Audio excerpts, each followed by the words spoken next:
Good evening, ladies and gents, and welcome back to GKP Live. I hope you're all good and have had a good week up to press.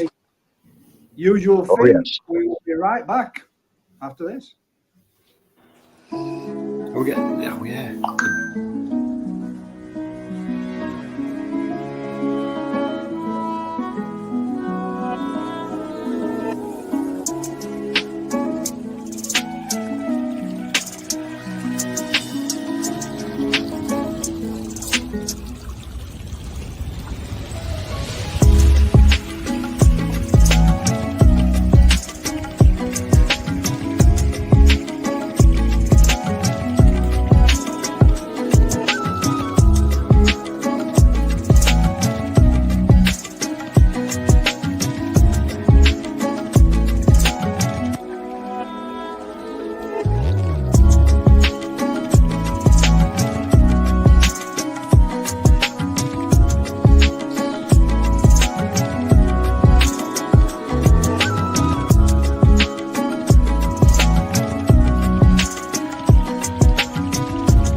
Welcome back. How's everybody doing? You all good? All good, thanks. Not too bad, how's you? Not bad. Busy week. Loads to do. So we've got loads to do tomorrow as well, but hopefully we're going to get through it and get through to the weekend. So I'm looking forward to it. Kids break up this week. Oh, that's good. That means the motorways will be quiet then. Sweet. No, it means Ricky's on holiday next week. Yeah. Yeah. A lot of work to do before then, but yeah. Could do with a few days off. Yeah. I just noticed, I saw a little bit of one of your lives, Vince, that you done today. Having a little bit of grading and been going through a few bits and bats. And if anybody's wondering who this is Sophisticated Vince. It's Vince's twin brother.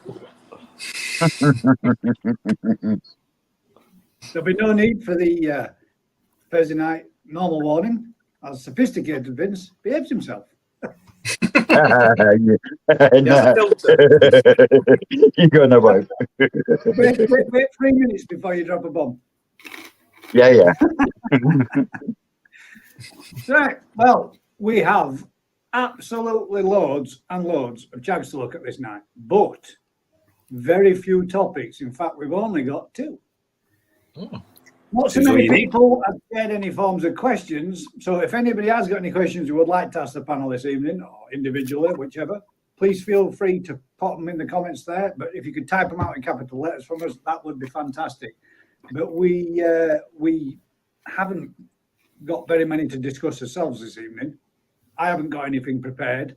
It's just literally taken me as long as what it has done this evening to get all the emails that have been sent to make sure that hopefully, fingers crossed, I've got everybody's fish, everybody's chags, but there is a heck of a lot of chags. There are some people that have sent in things which they believe to be chags, and there are some people that have sent in things which they think should be included within the chag category. But I've put them all in and we're going to include them all. That way then we can look at them. And there was one person that actually shared a comment on the Facebook group that said, I wish I hadn't posted my chag now. Well, there's absolutely no reason for anybody to be worrying or bothered about posting the chag. This is not about saying, yes, we are going to pick the one that we like the most and the best, but that doesn't mean it's the best. If you enjoy that fish and you like that fish, then that fish can be shown, and we're more than happy to look at it. It's all about basically appreciating what we keep and what we've got. So nobody needs to be worried in that sense. No competition worth whatsoever at all. Unless you're the winner. Unless you're the winner. If you're the winner, then that's what it's all about. Is there any butterfly tags? There's no butterfly chags. But I that. thought the butterflies did quite well. But the chags this week have definitely beat it. They smashed it hands down. We've got loads to look at.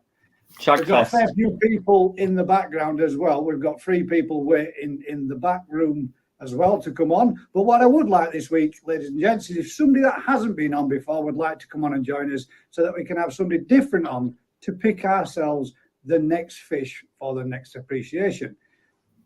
Not to say that I won't be bringing any of you gentlemen in. I just would like somebody, whether you be a YouTuber, whether you be a member of public, what I'd rather would be a member of public to come in and pick one of the next categories of fish that we're going to look at. Because we have got, next week, we have got the show to be looking at. And I did announce last week that we would have Ricky Stoddart from Koi Talk magazine and from Koi Wholesale coming to join us. But as of yet, he's still trying to get hold of a sitter. So fingers crossed, hopefully he will be, and he'll be joining us from 7:30 to 8:30. Fingers crossed he will. If not, it's going to be an up-and-coming day as soon as he can let me know. So there may be a possibility it might not be next week, but there's still going to be the shower that we'll be looking at.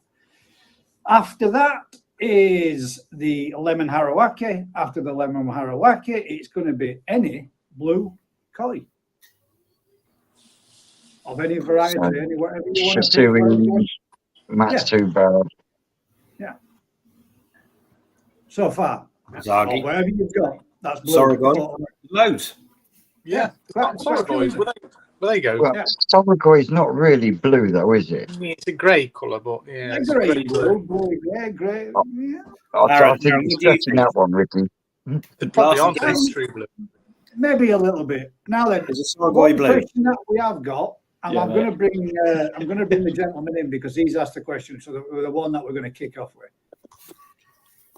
Good evening. Danny from My Boys Koi. Well, Danny, Go, mate. You all right? yeah, good. Oh, sorry. First question itself to the panel and to everybody that's watching is quarantines, koi responsibility, and how much falls on the person buying the fish. Something I'm thinking a lot about recently becoming a koi dealer. So there's a good topic. Yeah, so Who great. start on that one? It's one I've been trying to find out. I'll be totally honest. I've been asking people, and it's up to now. It's been split decision. Some people are saying it's a dealer's problem. Some people are saying it's the buyer's problem. The one, like, if you ship a koi and it splits a fin, say, is that a refund job because it's a split fin that could heal in a couple of weeks? There's just so much variables with it that I'm really confused with, to be honest. There's no rules, mate. You've got to set your policy by your policy. We guarantee everything for 2 weeks. So there's no rule to that. If anything dies within 2 weeks, and if there's a problem within 2 weeks and you're not happy, then we'll deal with it. But some people are 24 hours. Some people, if it's not dead on arrival, there is no rules. But at the end of the day, as a dealer, you've got to take what responsibility you feel you should take, and then as the customer. But it's one of those. It's a real. But where do you stand on quarantine then, Rick? Because I had a person who bought koi off me and said, gone straight into quarantine. I've moved the koi from X, Y, and Z into the main pond, and yours gone straight in. I said, did you clean the system down? He said, no. So I was like, oh, okay. So where do you stand on that? That's the point. So we can't force people to quarantine fish. So we literally give a period of time. If the fish are good for 2 weeks, they're good. If there's any issue, whether they put them straight in their pond, whether they quarantine them, but we're in a slightly different situation to most people. And you would recommend that they put them in quarantine, and they put them in a suitable quarantine facility. And it is a really, you have to just think, it goes beyond that. We get a lot of people buy fish, but they don't take the fish for months. So they buy them in the autumn and don't take them till the spring. So you've got to then, there are responsibility until they leave us. There are responsibility until they get into their pond. So if they're damaged in transit, it's our responsibility. Okay. So the dealer basically has to absorb all of these possible issues all the way through to the point where the customer's happy with the fish in said pond or. So I'm just playing devil's advocate here because obviously this is from my knowledge, but I think a lot of people are being interested in this because I think across the board there's no industry standard. There's not. No. You pretty much you go from dealer A will say if it's alive on arrival, it's your responsibility, and dealer B will be if it's not happy after 2 weeks or more, we will take responsibility for that. So that as a dealer, you've got to if you're happy, you've got to take responsibility. If you're happy with your fish and you're happy with your transport policy, that's at what point. What about something minor like a split fin? Basically, if we have a fish that arrives with a customer that's not in the same condition it was photographed in or sold in, i.e. a split fin or a knocked scale or whatever, then we will offer a partial refund, a discount on next order or whatever, depending on what a goodwill gesture. Yeah, and at the end of the day, most customers will take that. These things kind of happen. If you're having your fish shipped, it's a possibility. But because obviously to get me license, I had to write up a code of practice. But I'm rewriting that now because it's impossible. So for someone like yourself starting out, I would look at 6 or 8 different dealers' conditions of sale or service and decide where you lie in terms of, do you give 1 week guarantee? Do you give 2 week guarantee? Do you give, arrival? Yeah. It is a minefield, and you will get people. One springs to mind that. So we had a customer that brought a fish from the shop, and they came back. The fish had died. So they come back. The fish had died. It was about a 30 quid fish, 8-10-inch fish. A week later, the fish had died. So I said, "There's no problem. So we'll do a replacement." And whilst I'm catching it, they said, "Well, we want one quite similar." And I caught it, and their child goes, "Oh, just like the one we had last time." I was like, "Yeah." And he goes, "Yeah, it's a shame when it was dead on the floor, it jumped out." And I said, "Well, hang on a minute. You're asking for a refund for a fish that's jumped out." And they're like, "Well, but it had died." And I'm like, "Well, that's not my fault that it's jumped out." Yeah. But the problem was, it was our fault that I hadn't asked enough questions to find out. They brought a fish. Within a week, it was dead. They come back for a replacement. Unfortunately, I presumed that it had died of natural. Well, it did die of natural causes. It was on the floor, but it's one of those. So you have to write it in black and white. We will guarantee fish if they're in the right condition and the arrival, whatever. And you have to stipulate yourself, if you feel your fish, if they're not put in quarantine on their own, you won't guarantee them. Or if you mix with other fish, or that's the biggest one for me. I think that's where my concern lies, is the quarantine practice. And I know not everyone here's got a quarantine, and when I never had the quarantine, I was, even early on, I was sort of the mindset, well, it's at my own risk, because dealers told me it was at my own risk. If I put it straight in the pond, that was on me. And I accepted that quite early on, even with fish that cost, several £700. But I think some people, even if it's a £10 fish, they sort of expect it to be bulletproof, and obviously livestock isn't. No, and that's where you have to in black and white have your terms of sale and terms of conditions, that if a fish arrives in good condition and it's put into a good environment, then you'll guarantee it for a set amount of time. If it causes a problem, at the end of the day, that's the issue, isn't it? If someone buys a fish, puts it in their pond, and it wipes out all their fish, then they want to blame someone. If you're the best supplying fish, you're the number one candidate. But if you don't know how many other fish they brought, the environment that fish are in, this is where you need to be, have terms of sale. And if they're mixed with other fish and not quarantined, then you've got to be, potentially that's the customer's issue. But the other side of it is, if you sell fish to someone and they do die within a week, then you've got, as a dealer, you've got to be, is it the fish that I've supplied that weren't in condition to go or whatever? And it is tricky. If you do have fish that don't travel well, you do have fish that die on arrival or have a problem, you send them out in good faith, but they've got a small amount of cost on them that you've not picked up, and that then turns into a big problem after transport and going into a new tank, and the customer's not aware of dealing with a simple problem that becomes. Well, while you mentioned parasite, another one is obviously when you ship a koi, it's been through the mill, it's had 24 hours shipping, it's been beat up a little bit in the bag and stuff, and it could turn up immaculate, not a mark on it, not a problem.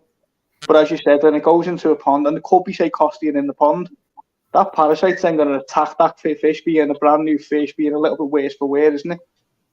Yeah, you've got both sides of the coin, and you unfortunately, as the seller, you will always be on the losing end of an argument of that, because every credit card, every debit card, every PayPal transaction will always support the buyer, not the seller, basically. Yeah. So in that situation, you've got to say, well,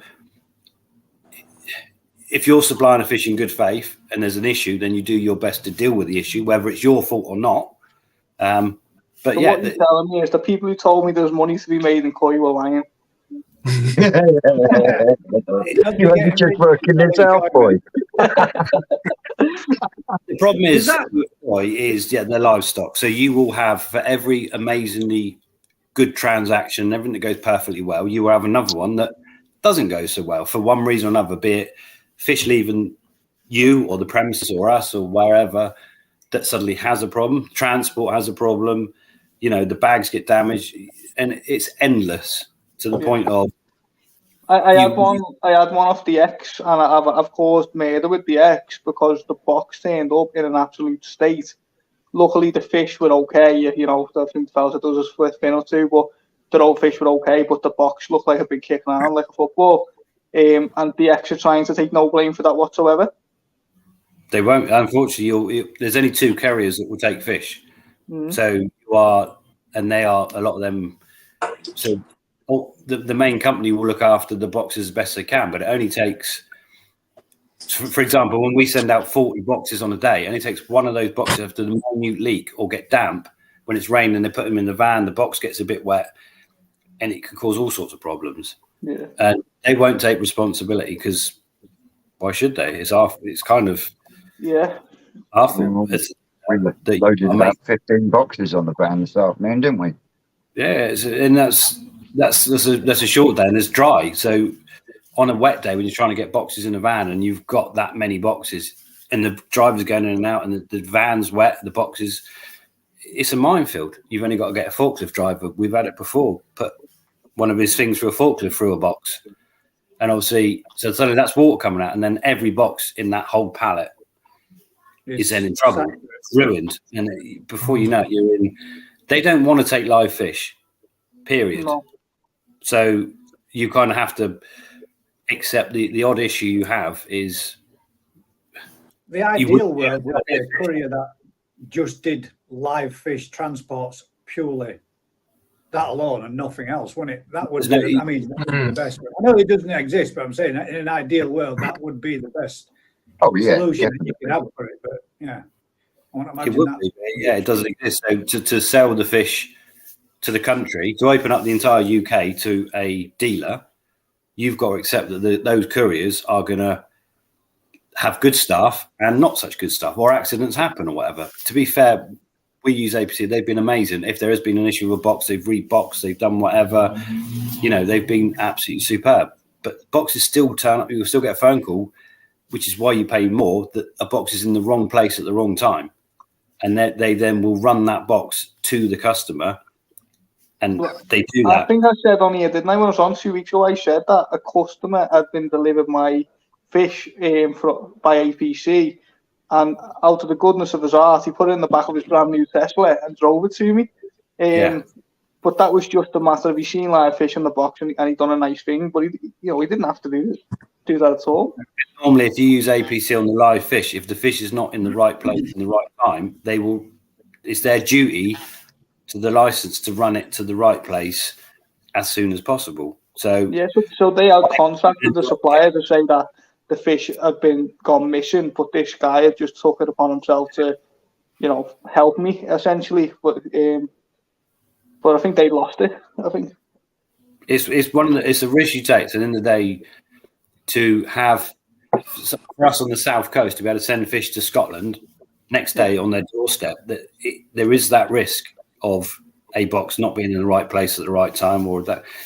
Unfortunately, it's the same as if you're buying fish from Japan, getting to the airport, being sat on the runway, flights being delayed, getting to Heathrow, quarantine, saying actually we're not moving this lot for another 6 hours. I've heard Tim Waddington say this a few times, that they've been sat there till the early hours waiting, and customs just won't clear them. Yeah, and that's when things used to be put in boxes that shouldn't have been in boxes. So there's a reason for it. But yeah, they used to go to the quarantine centre and sealed bags with fish in, sit in a quarantine centre for X amount of hours while they're looked at in the bag and then released is not. It's just a bit of a nonsense. It's not a quarantine facility. That's just here are the boxes and off you go. Basically, what's your thoughts on it, Daz? Because I know that you've got your koi farm, and I'm assuming one day you're going to sell fish. What's your thoughts on it? Yeah, like Ricky says, I mean, it is a minefield, and unfortunately, there is no legislation. This is the thing: you just do what you feel is right, but it's got to be workable for you as well to make money out of it.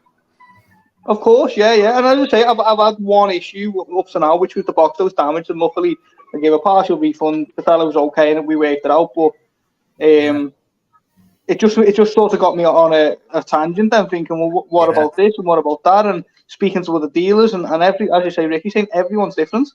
Yeah, like Ricky says, best thing to do is speak to as many dealers as you can and think it through really thorough first. Don't rush into it, because once you've set your terms, it's a bit difficult to reset them again. I have to write a code of practice to get my license originally, but I'm changing that now. I'm going to redo it properly, because obviously I went into it a bit naive, just like we do A, B, and C, and realistically that's not a big enough picture. Do you know what I mean, for the next however many years?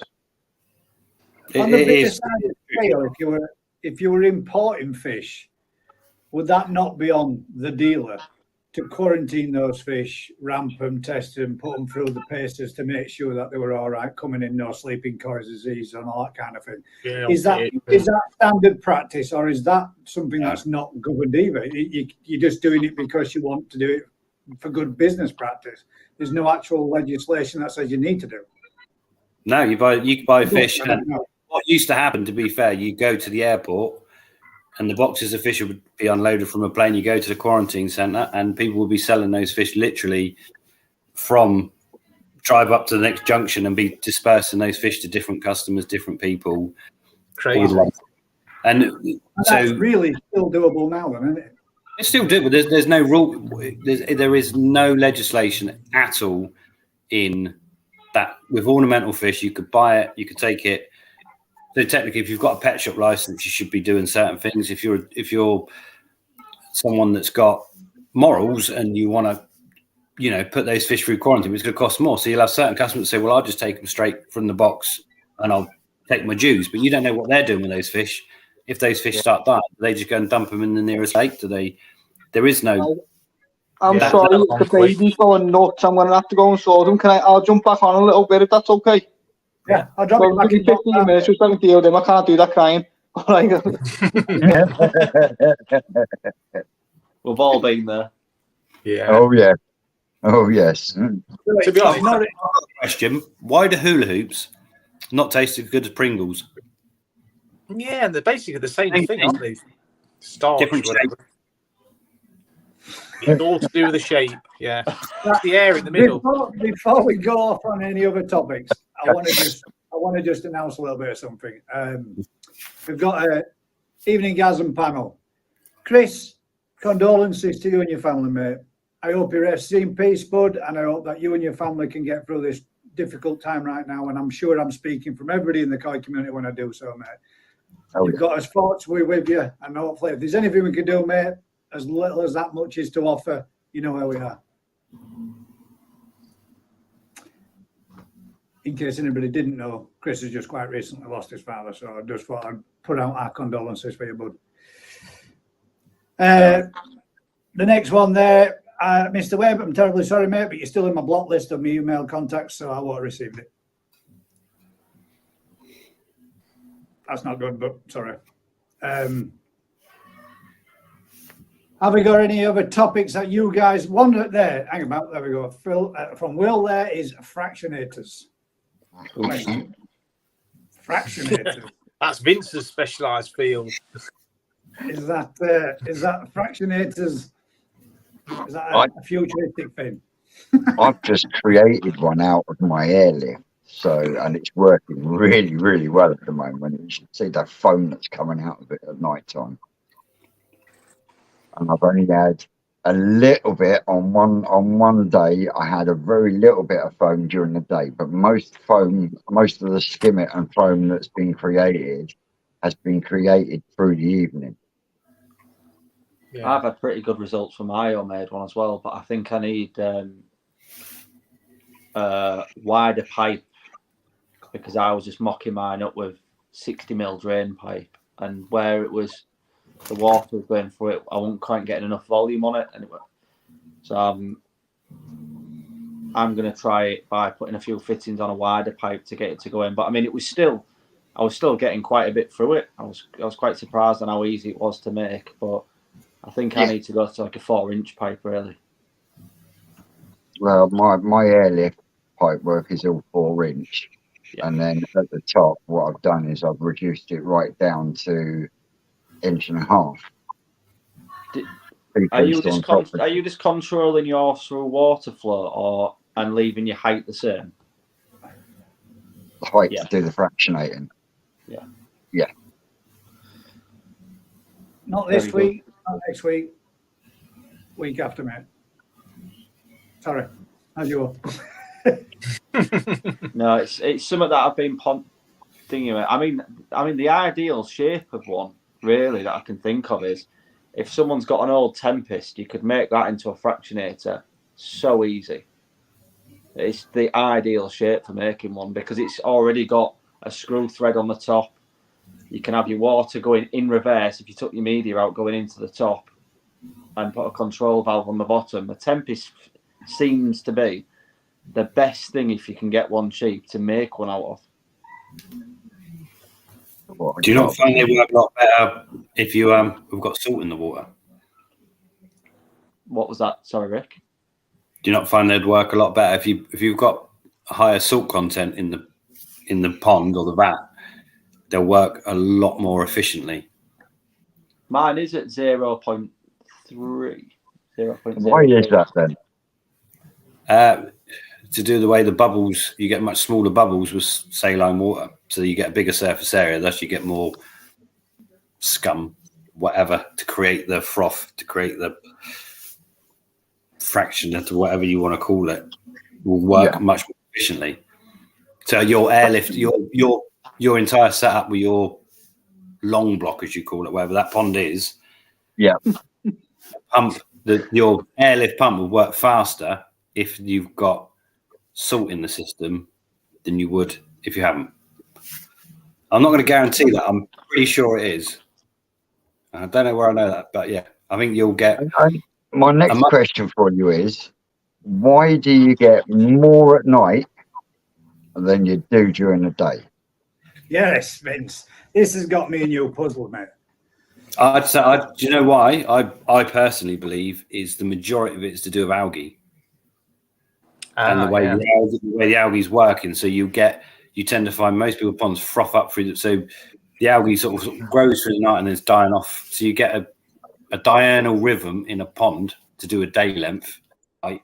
Yeah, and that's why you get a lot more froth of a night time than you do of a daytime. Not to do with the food so much.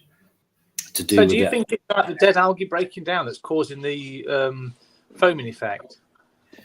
Yeah, I think the proteins and the algae. There's something that happens with so many people's ponds just overnight froth up and spew. Yeah, that's true. You haven't got that sort of, and yeah, I'd pretty much guarantee. I think it's down to that. I'm not a chemist. I'm confused with it because honestly, I added some extra air to it the other day during the day just to see if I could get some out. And I did, but it was very fractional and it was very, very pale. And yet I used the same air through the night last night. And if you could see the colour of the bucket, the difference is night and day. Yeah.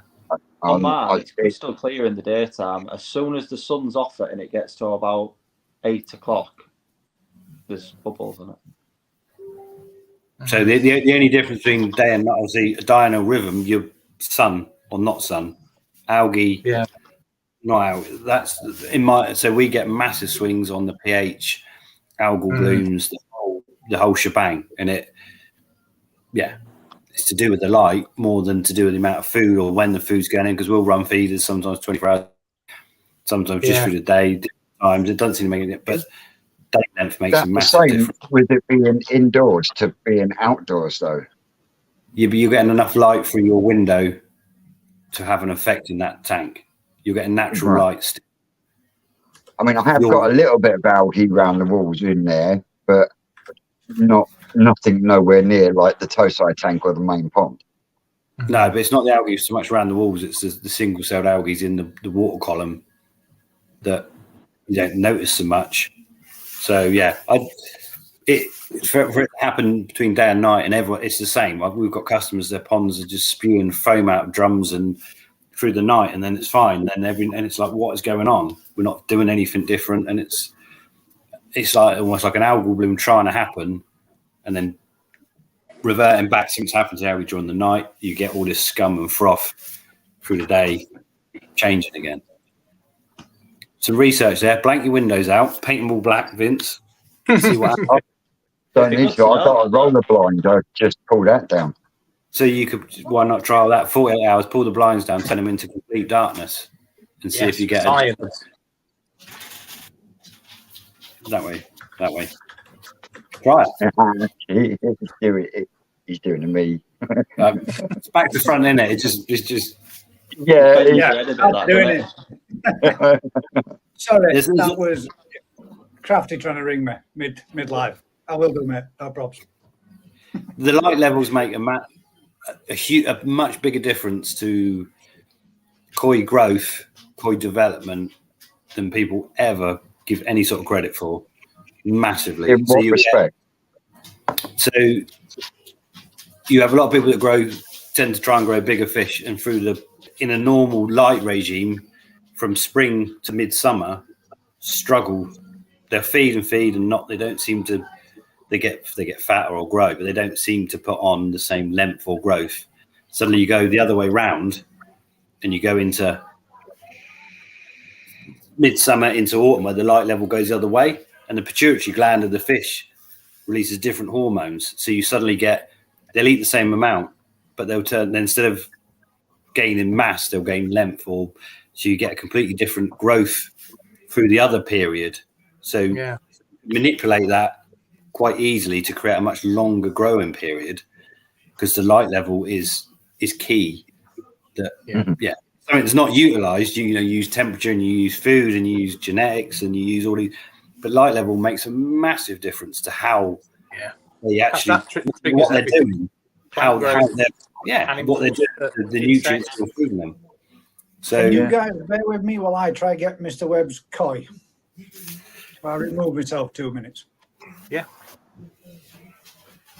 I used to do a lot of breeding insects, and they were all down to day length. And you could manipulate how many generations you get a year just by giving artificially longer day length. Yeah. It'd be interesting to see that, Vince, if you block the light off from there, because it'd probably answer a few of my questions as well, what I'm trying to deal with. That if that did stop it, if it was down to light. I'd pretty much guarantee if Vince blocked the light off on that system, he'd stop getting scum. Pretty much, he'd stop getting. You can get them stickers yourself in B&Q and stuff that just keep the light in but the UV out. Yeah, no, I think what Ricky's saying is you need to block the light out completely to give it. Yeah, I thought it was the UV that caught algae. Like the algae will try and grow, so it needs UV, but you still the light levels will still affect. But yeah, so for an experimental point of view, if Vince just blanked out the light for 48 hours and then stopped getting any type of scum from his system, then suddenly you realise that scum's actually not to do with protein scum from food and waste, to do with algae and biomass or whatever. Yeah, that'd be a worthwhile thing to do. Yeah, I'm not saying it'd be a better environment for any stretch of that. The lights that are above my grown on tank, they're on an 18 on 6 off, and that stays like that now 24/7, 365 days a year. But at least you'd know then. About the artificial grow lights? Say again. What do you think about the artificial grow lights? I haven't looked at using reptiles. No, there's a new one out in there. There is, yeah. Full spectrum light. Yeah. Like it wakes up and goes to sleep, I think. So it's like a realistic day to night, rather than just like turn on, turn off. Oh right, yeah. No, I haven't looked into them, but I have heard of them. But I have made closer. You could, if you had the heat and you had the light, you could replicate a full season of natural weather. I think that's the idea. Yeah, but I'm trying to keep a perpetual growth area. You see what I mean? That's why the light never changes in there. Do they change colour then? Them perpetual ones then? I think that's what the idea is, that they slowly wake up so the light gets brighter the way the sun would, and then they go to sleep so it gets duller. I think that's the idea. So it's more of a spectrum rather than just on off. And they give off different, because I know they give off like the right amount of UV and stuff like that. That obviously is good for the skin, but not too much as dangerous and stuff like that. It's meant to be the optimum growth for light. I think that's the idea of it. It's meant to be perfect if it works. If you're aiming for the height of summer as your optimum growth period, well, at the height of summer you're getting a very whitey bluey light, which flowers also love for producing growth. Now, if you're wanting to go into conditioning, now you're looking at sort of like autumn to winter light, where it goes from a whitey blue to a reddy orangey colour, but still white, if that makes any sense.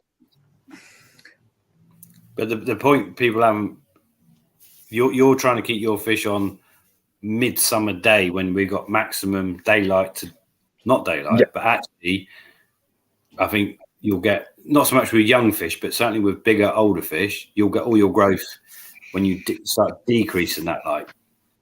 So if you were to set out a store and say, actually, I'm going to try and grow this 70 centimeter yonsai to 90 centimeter, you could artificially add light earlier in the year to create midsummer earlier, to create a much longer autumnal period. So instead of having 2 to 3 months when it's actually really grown hard, you could actually extend that to 6 months by decreasing the light for a much longer period, and actually at a lower temperature to create. And it's something that's not really been looked at, as far as I'm aware. And this, certainly in this country, I wouldn't surprise me if Japan are doing it, because they kind of know what they're doing. But that light level is massively different to what they're doing with the food that you're giving them, and what their body's trying to do, the hormones they release, whether they're growing in length, whether they're developing body mass, eggs. So you can find a temperature, be it say 21 degrees, with a decrease in light level for a long period, to actually double your growing period for, if you wanted to grow fish larger for a period. And it's very little cost realistically, because light is, you're only adding a little bit earlier in the year, and decreasing it is something you can do. Yeah, definitely. Was that yes, definitely to the comment, or yes, definitely to Rick? No, that was yes, definitely what Ricky was saying, not the comment. No, we haven't moved in together. It just so happened that popped up on the screen exactly. Perfect yes, timing. definitely. Gary, I've got your fish, mate. Have you been out and bought those today? You did. You got a mail order. Did you get another comment, a question from Phil on that community post? No. One, that's it. Unless he said he was going to comment, he was going to ask a question, but I'm trying to think, I'm wrecking my head, trying to think what it was, I can't remember. As the only one of the actual only comment that we've had this week on the actual YouTube channel. We've got a couple on the Facebook one, but again, only a couple. No question. That means, Gareth, you've answered all the questions. Well, answered my question yet, have we? I have. Not yet, mate. No. What I have got, though, is I do have the Momotaro event for Crafty Koi or Anthony from Perfect Aquatics. There are 20 tickets, 20 tickets left, guys. There are 20 places left. So if you are interested and you do want to be a part of it, get yourself down there, get yourself in touch with Anthony from Perfect Aquatics and get your place reserved, as they are selling up quick.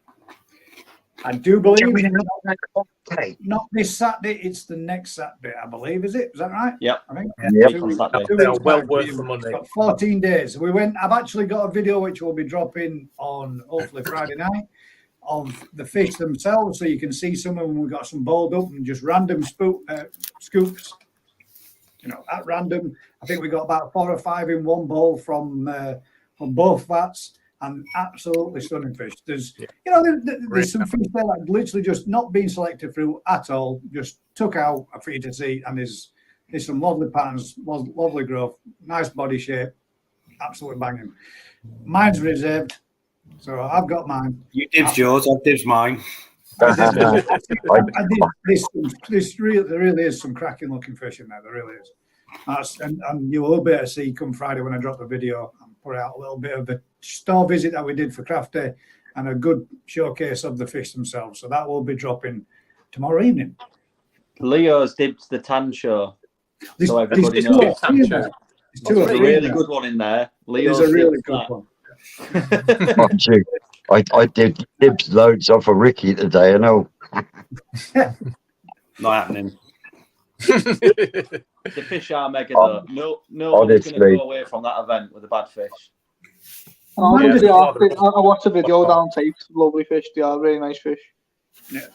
Yeah. Amanda Smith's asked a question. When sellers say VHQ, I know what it means. Very high quality, but in what sort of grading is this opposed to something that you would pay extortionate prices for, please? So VHQ, Is it just I think it's used far too often when It's an eBay thing. BHQ. It's a bit odd, really. dealers? There is no industry standard. Again, you've got to trust the person that's selling you.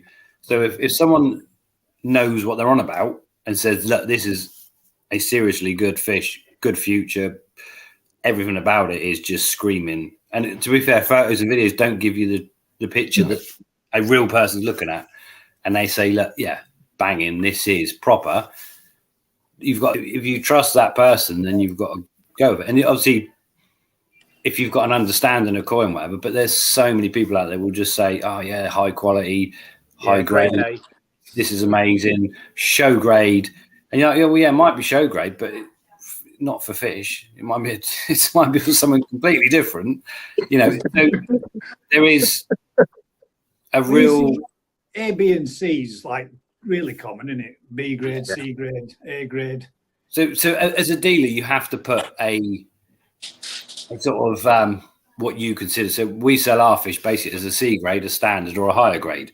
So that basically means it's kind of the junk. It's okay, or we deem it as our better for that size and age. Yeah. But Can't describe any fish as the junk, Ricky. We sell the junk, you don't cheat. I mean, come on, this is the man. This is the man whose fish came second up against Chagoi and Dainichi, Yeah, as judged by Alan Tate and Chris Wall. The junk went belly up along, so I'm sure. Is that was Dainichi and Sakoi's junk against my better stuff, isn't it? So, and I still didn't win. So that's where it is. Give yourself a pat on the back, You're mate. definitely not being fair to yourself there. No, he's not, and he never is. No. But if you sell fish, we always undersell our fish to the point where as soon as someone receives a fish, they're like, oh, it's better than I expected. Because that is a much better place to be than go, oh, it's not what it's not as good as I was expecting. And then you're in, oh, that's not great. But it's all to do with the person selling them. So someone could have a very high quality kahaku that they're selling, and someone else looks at it and goes, well, the sashi's rubbish, the key was rubbish, the body shape's rubbish. That is the least high quality kahaku I have ever seen in my life. But so you've got to trust the person that's selling it.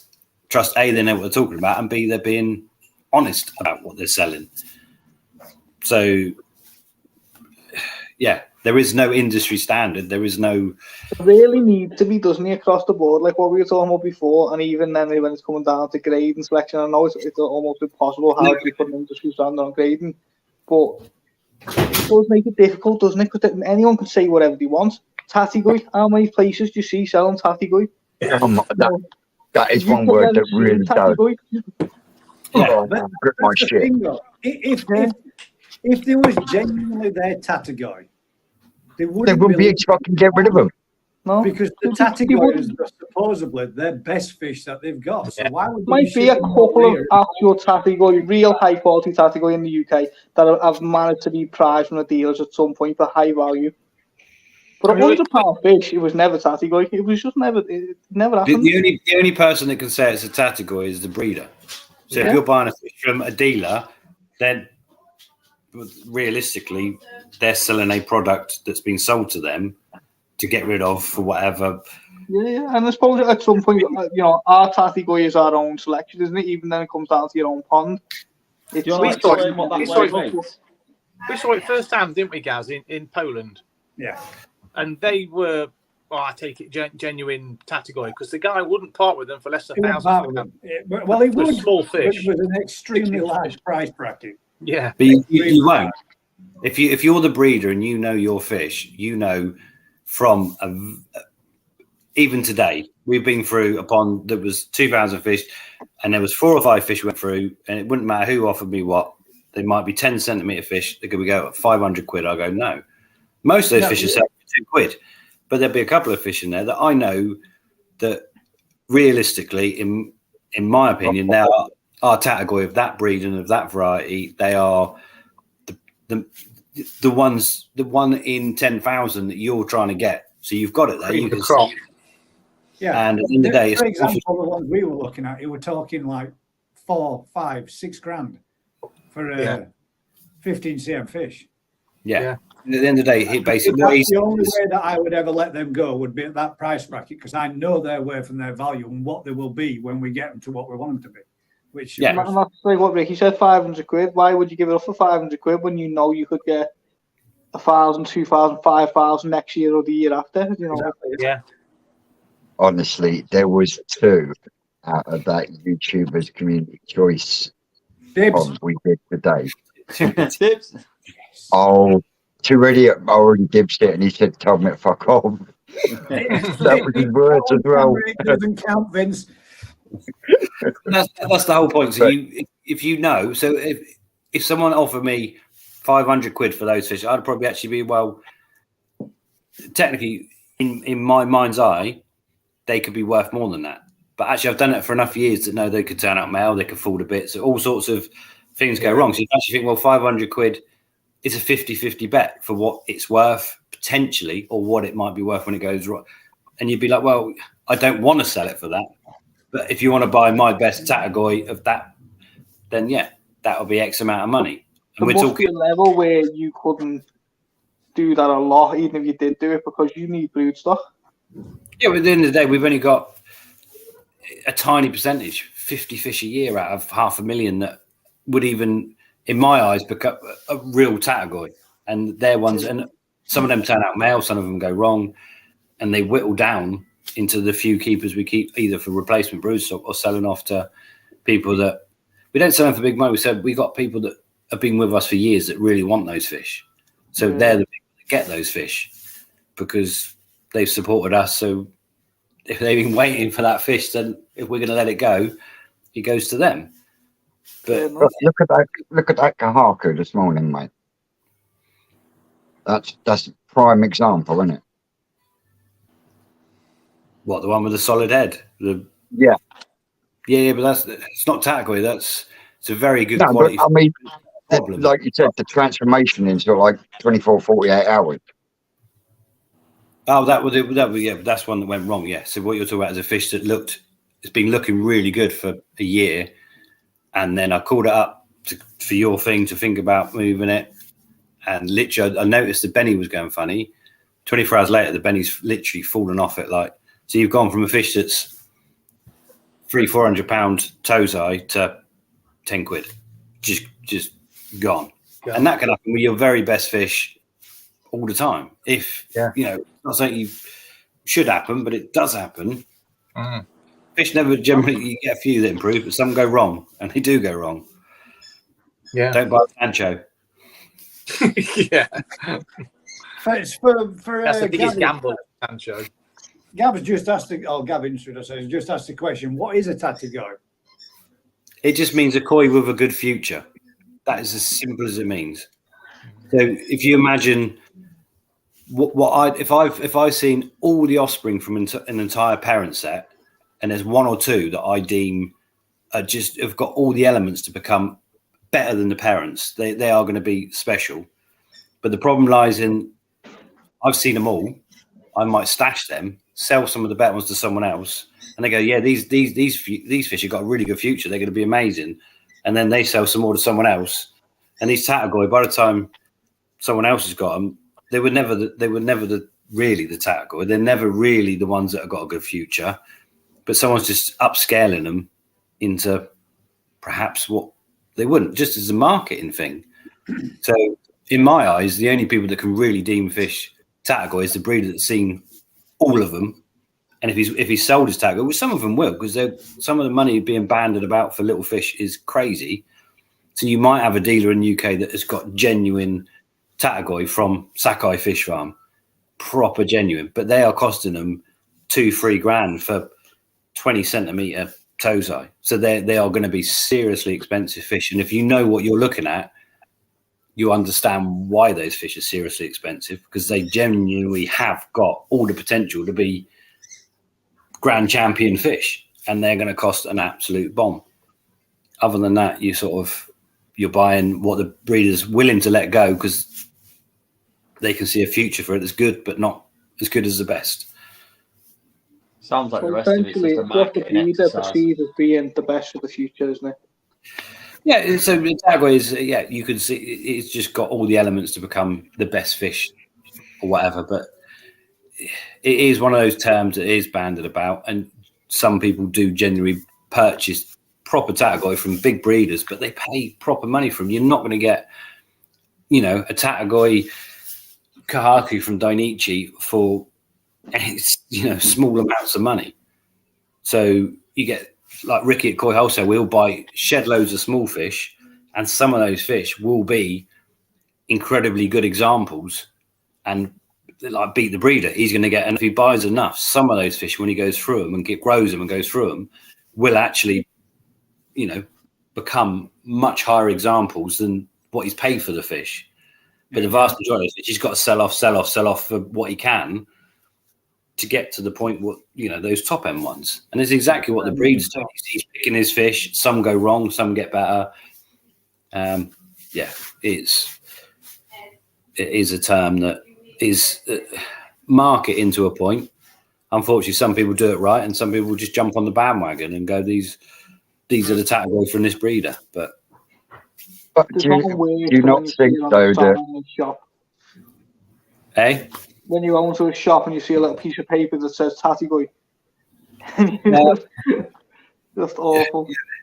It just, in terms of word Tategoi, it's a fish that's going to improve. And no, that's not true. A percentage of koi will improve as they grow. So if you can buy fish that aren't finished and will finish and grow and get better, but they're not genuine Tategoi. They're just fish that are going to get better when they're grown, as opposed to fish you're buying that are finished that are going to go downhill as they grow. So when is a koi finished? When it's reached its peak of quality, when the skin, the body structure, the color quality, all the elements have come together to a point where it is at its best. Yeah. And at that point, it's finished, be that 20 centimeters or 85 centimeters. But very rarely do they finish together. So you might have a fish that, it's Benny plate finishes at 25 centimeters.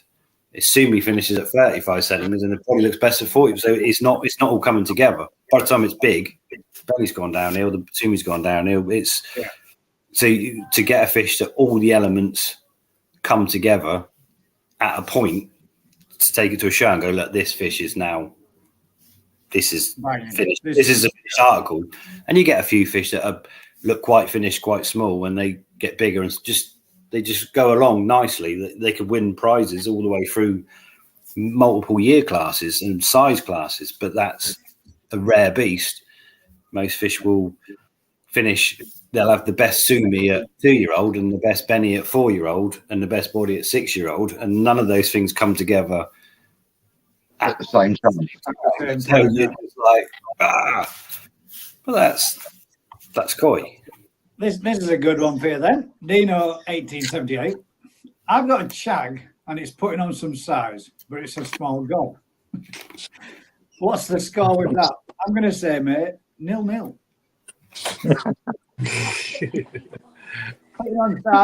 It's just going to take away from its growth potential, isn't it? It's just never going to be huge, is it? Nah, I've got to crash it. It can grow big and still have a small mouth, but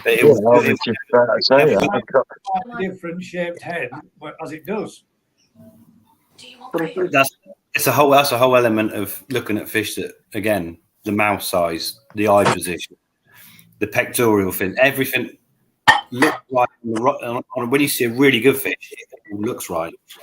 Yeah. And then most fish Good night, Dad. Good night, mate. And you pick him. Yeah, so body shape, the whole body conformation, shape, proportion. The biggest problem we got, the Kahakus we did last year, the best we've ever done, have got the pectoral fins are slightly too big for the fish, which it just would the fish not grow into that though? No, it's just one of those things. I think the pecs are slightly too big across the board. So even when the fish that are really developing well, you're sort of looking at them and you think, well, that kind of is all right when it's got the body and the mass, but the majority of them, and it's just one of those things. That, like Dumbo. A little bit, yeah. And it's one of you don't see it because every other quality is there, and you're thinking yes, but actually, if you grew these big, they're going to have these wings going around. Really big effect on it, yeah. So you sort of hope, yeah, there may be as the best ones get really big, the fins stop growing and the fish catch up. But the reality is, if a fish has got a small mouth, that mouth is never going to get big enough to catch up with the rest of the fish. The fish is going to get bigger, the head's going to get smaller, and you're going to end up with this great big body Chagoi with a little funny like mouth nose area that, yeah. Yeah. Put there. Your trifle ready? Not tonight. No trifle. I know my bigger Saggy's got a small mouth and he eats just as much as fucking Becky does. Yeah. But she's got a huge mouth. I think that's the most we've ever had on. Thank you very much, guys, for joining us. Chris Taylor said the question of Phil was on Facebook chat. In the chat or actually on the Facebook bit where it says, if everybody's got any comments, would you please like to post it here? Because if you did, it's not there. There's no questions other than Aaron's and Dinah Brandon who posted a check in there. Put the question in capitals in this chat so we can see Yeah, it. type it in there, mate, if we can. That'll make it as a little bit easier because if you actually put it in the chat, do you mean you put it in the... I think I saw it, guys. I think it went in the. I think that you just got a super chat there, Gaz, from Paul Butler. Did I just get a super chat there, did I? Thank you very much. If somebody just sent me what I'm through. Was it Paul? Paul Paul Butler. Butler. Paul Butler, yeah. Thank you very much, Paul. There we go. Where is it? Down here somewhere.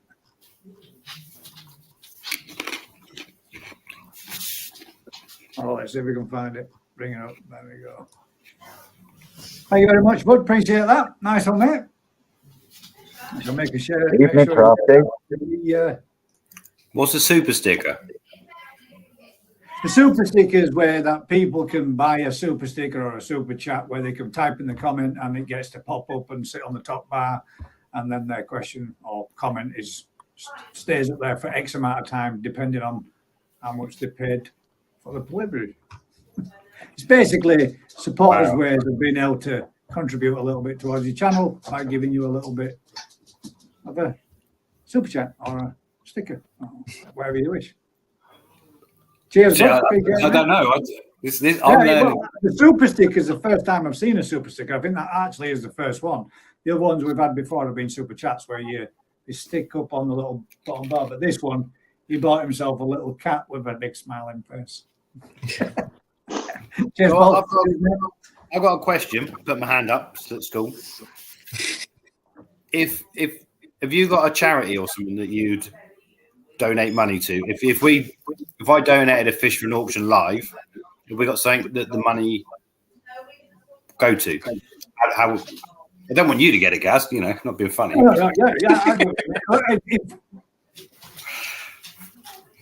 Yeah, I would imagine. Me personally, I would go with Safa. I'm just saying, is there could we have a group chat, a charity? We can do something to raise some money for whatever. A charity event and fish, which goes to whoever a lucky winner. And you make benevolent funds for retired fish keepers. Now there you go. That sounds like. I don't know. I'm just saying. I don't know how it works, but I'm sure we can find out something, mate, and get. I'd quite like to do a live auction. Keep your eyes out, guys, and then we'll. What do we like an auction thing with it, or just an auction, something for to go out to whoever. I think there'll be a lot of people in there with a charity close to the choice. It might be worth doing like a poll. Not one of his spinny poles. No, not a spinny one. An actual poll where people vote. A poll where people could suggest or pick one out of. Because everyone's going to have a charity close. Cancer research, you name it. There's loads in there. I had don't know what you think about this. I seen someone comment. Someone done a video last week. I'm not going to mention them because it's personal. But He's done a video on YouTube, and it was talking about what he's going through at the minute, and he needed to buy a filter. He's got no money. He's had to come off work and stuff because of personal problems.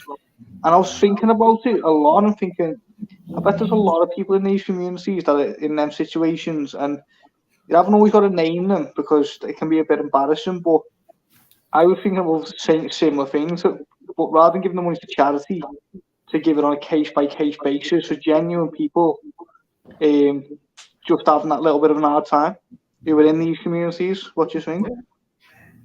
Oh, there's a lot of people having hard times, mate, right now. I don't, not necessarily hard times, a hard time, like bereavements or, you know, like a real difficult point in the life. Not, you know, I just can't, I'm just skint this week. I mean, like, proper reasons, you know what I mean? Yeah.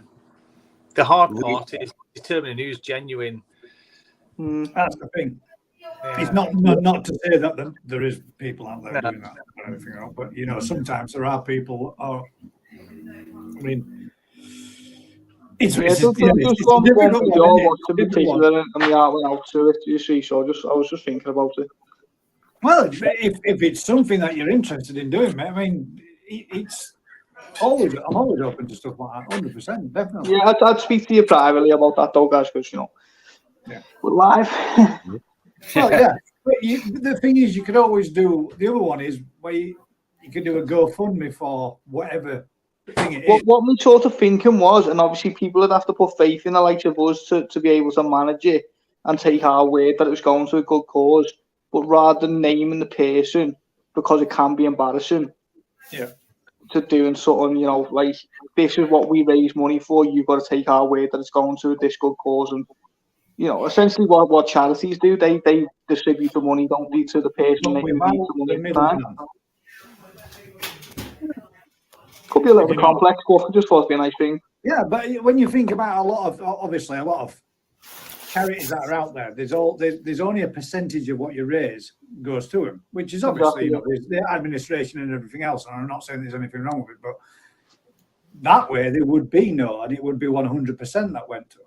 So, yeah, you know the adverts on the telly where it says the charity and it says you can win a house, buy a ticket and you could win a house. I can't remember the name of the company. What? Maze. Do you know they take 80% of money raised, and only 20% goes to the charity? Donating £1 million house. Yeah. I want to know where they're getting these houses from. Well, you sell £2.5 million worth of tickets. They take 80%. The charity get $500,000. They get $2 million for the $800,000 house. All right. When I auction the fish, I'll only take 50%. That's fair. Yeah, honestly, none all of them are there straightforward. No. Phil says it's a long question and he's copied it to your WhatsApp. I'm on my phone. I can't look at my WhatsApp. I can't look at my WhatsApp. Ricky, have you not paid the electric again? Me? Sorry. Oh, that's a fox cat. I thought I liked the ambience. God damn it, man. That's Samuel Jackson, if you want to know what Foxcat's about. In fact, not seen me. Blood Cancer UK. There you go. There's another one. Where was that? So maybe we can do multiple. So someone like Will that's got a cause. Yeah. Maybe he can pick a fish and I can auction. Oh, hang on, something's going in my head here. Cancer research, SAFA, brain tumour research, which is a close one to Dave. Yeah.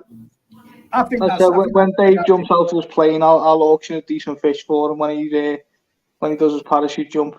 Inco jump out of a plane? Jesus Christ. That boy jumps at his own shadow. I've already offered to pack his parachute for him. There's a good one. Ex-homeless serviceman. Yeah. Yes. Yeah. Someone put one in there, the air ambulance. I think that's a cracking charity to get. The air ambulance, because that's all charity-based running. Where I am, they only send the air ambulance because we're half an hour from Wrexham, so there's no ambulance come. It's only the air ambulance that come, and it's vital in this area. Yeah. I think what I'll do is I'll make a community post with as many of the suggestions that I can find, if obviously not duplicate ones, but with as many as I can get in. I think, if memory serves, we can have 5. So I'll put a poll in on the community post, and whichever everybody thinks, we'll go with whichever one gets the most votes. And that way, then it's down to you, the public, who's picked the majority of who we choose and who we go with. And then we can have a look at the other thing, Danny, about the other one and see what we can do for that one. Yeah, it might not work because I don't know how charity legislation works and stuff. I just thought it'd be a nice community-based thing, but we discuss it and see if we can anyway. I mean, we could make something work though, can't we? We can find a charity, Definitely. do an auction. Or maybe that one, like Rika Brown says, whoever wins the fish at the auction to choose the charity of their choice. Oh, that's good. That's a very good idea as well, yeah. Midnight. We will look into it and we'll have a think about it and we'll come up with whatever Rick wants to do to give away, and then we'll come back to you. Keep your eye on the community posts on my channel, obviously, and we'll get something stuck in there for Oh yeah. No, yeah. to have a look at. Can we do that? His dad's night. Has Rick just put 50p a metre? Can we do that? Yeah, the lights are up there. Yeah. Has Phil put that question up yet, guys? No, Just see- not yet. Got one from Chris Taylor. Inaccuracies with, that got me for a minute then, inaccuracies with different pond test kits, faults. That is not the accurate. question. I We couldn't have- remember. we have That's the tried question. this. He had 2 test kits and they come up not even close on the Yeah, nitrates. we've done exactly the same thing with the NT Labs and what was it? Mike did one and I were doing it with the NT Labs and he got 2 different results from both sets. I'm sure it was Mike. If it wasn't Mike, it was somebody else, but I've seen that quite a lot. There was absolutely light years away from each other with what the results were showing. Yeah, I've had API and I've had the NT That's the Labs one, That was it. API and NT Labs are the ones he tested today. and they're leagues apart. Yeah, Leagues apart. absolutely nothing like each other, are they? No. Or like a Hannah one that gives you a different reading every time you do it. I've used the Hannahs. I don't like them. I think you're obsessed over it too much. Yeah. Yeah, because they are so accurate. I use the Yeah. Columbo and I stick with it, and whether that's right or wrong, that I just stick with the one. Yeah. Well, I've got a Colombo one here, and I've used it once just to have a look through it, and I thought it was a bloody good kit. Yeah. It's the first one I bought, and I bought Hannah's, and I didn't like them, and I stuck with Columbo. So, you know. To be fair, most of the Colombo stuff is very good. Yeah. Be right back, 1 second. NT Labs is as well, though. NT Labs is a very good company. Yeah, for some things. We use the NT Labs ones, not that I can read it like, but Colourblind. Oh, that's what video That's the phones for, problem. isn't it? But, Awazi make one as well, but it's £125 retail. God. I don't know what's in there. That's different to the £40-odd Columbo one. A nicer case, maybe. Yeah. That's the thing, isn't it? They've all come in a cardboard case that falls to bits the first time you get it wet. Yeah. Yeah, that NT Lab one is renowned for it. Slightest bit of moisture. Yeah. There goes all your test tubes out of the box every time you pick it up. That's where Columbo's okay. It comes in the plastic case, doesn't it? Yeah. Yeah. But they went from £35 to around £50 now in the last 12 months. God. So it's a big I'm jump sure I there. saw one of the stalls at the National, they were priced up at about 56 quid. Yeah. You might be that much now. I haven't bought one for a couple of months or so. I don't I think took it was one that look at price it of the and sequel went, sank it. I thought but, it was bashing him out at 35 quid. He was 35 and then the prices seems to have gone nuts. Yeah. Nope, Ricky's on the ice cream. What test kit do you use at the farm, did he? We had a question, didn't we, Vince? It's all relative. You're gonna have to do that every time now. Then I've got to Turn round. I know we've. I've seen you each time, Rick, do this to Vince when he's mentioned this. Can't help God damn it. it! wow. It's the Munga mix. Flipping heck. They got. You get yourselves onto Vince's channel. Get the ingredients, guys, and give that stuff a go, because it don't even hit the water, and now they're swimming to the edge of the pond. Literally, first thing in the morning, anytime I go out, they're literally swimming to the edge of the pond to come up, and the gobs are going. And when they've finished going round, they're searching around looking for more. No matter how many handfuls you throw in, 6, 7 handfuls, and I'm talking handfuls, throwing it in, and it's gone. Bang, smashed. They like that, mate. Oh, I'll give you that, bud. It does definitely work. For kids, isn't it? I think you should start selling that in shop.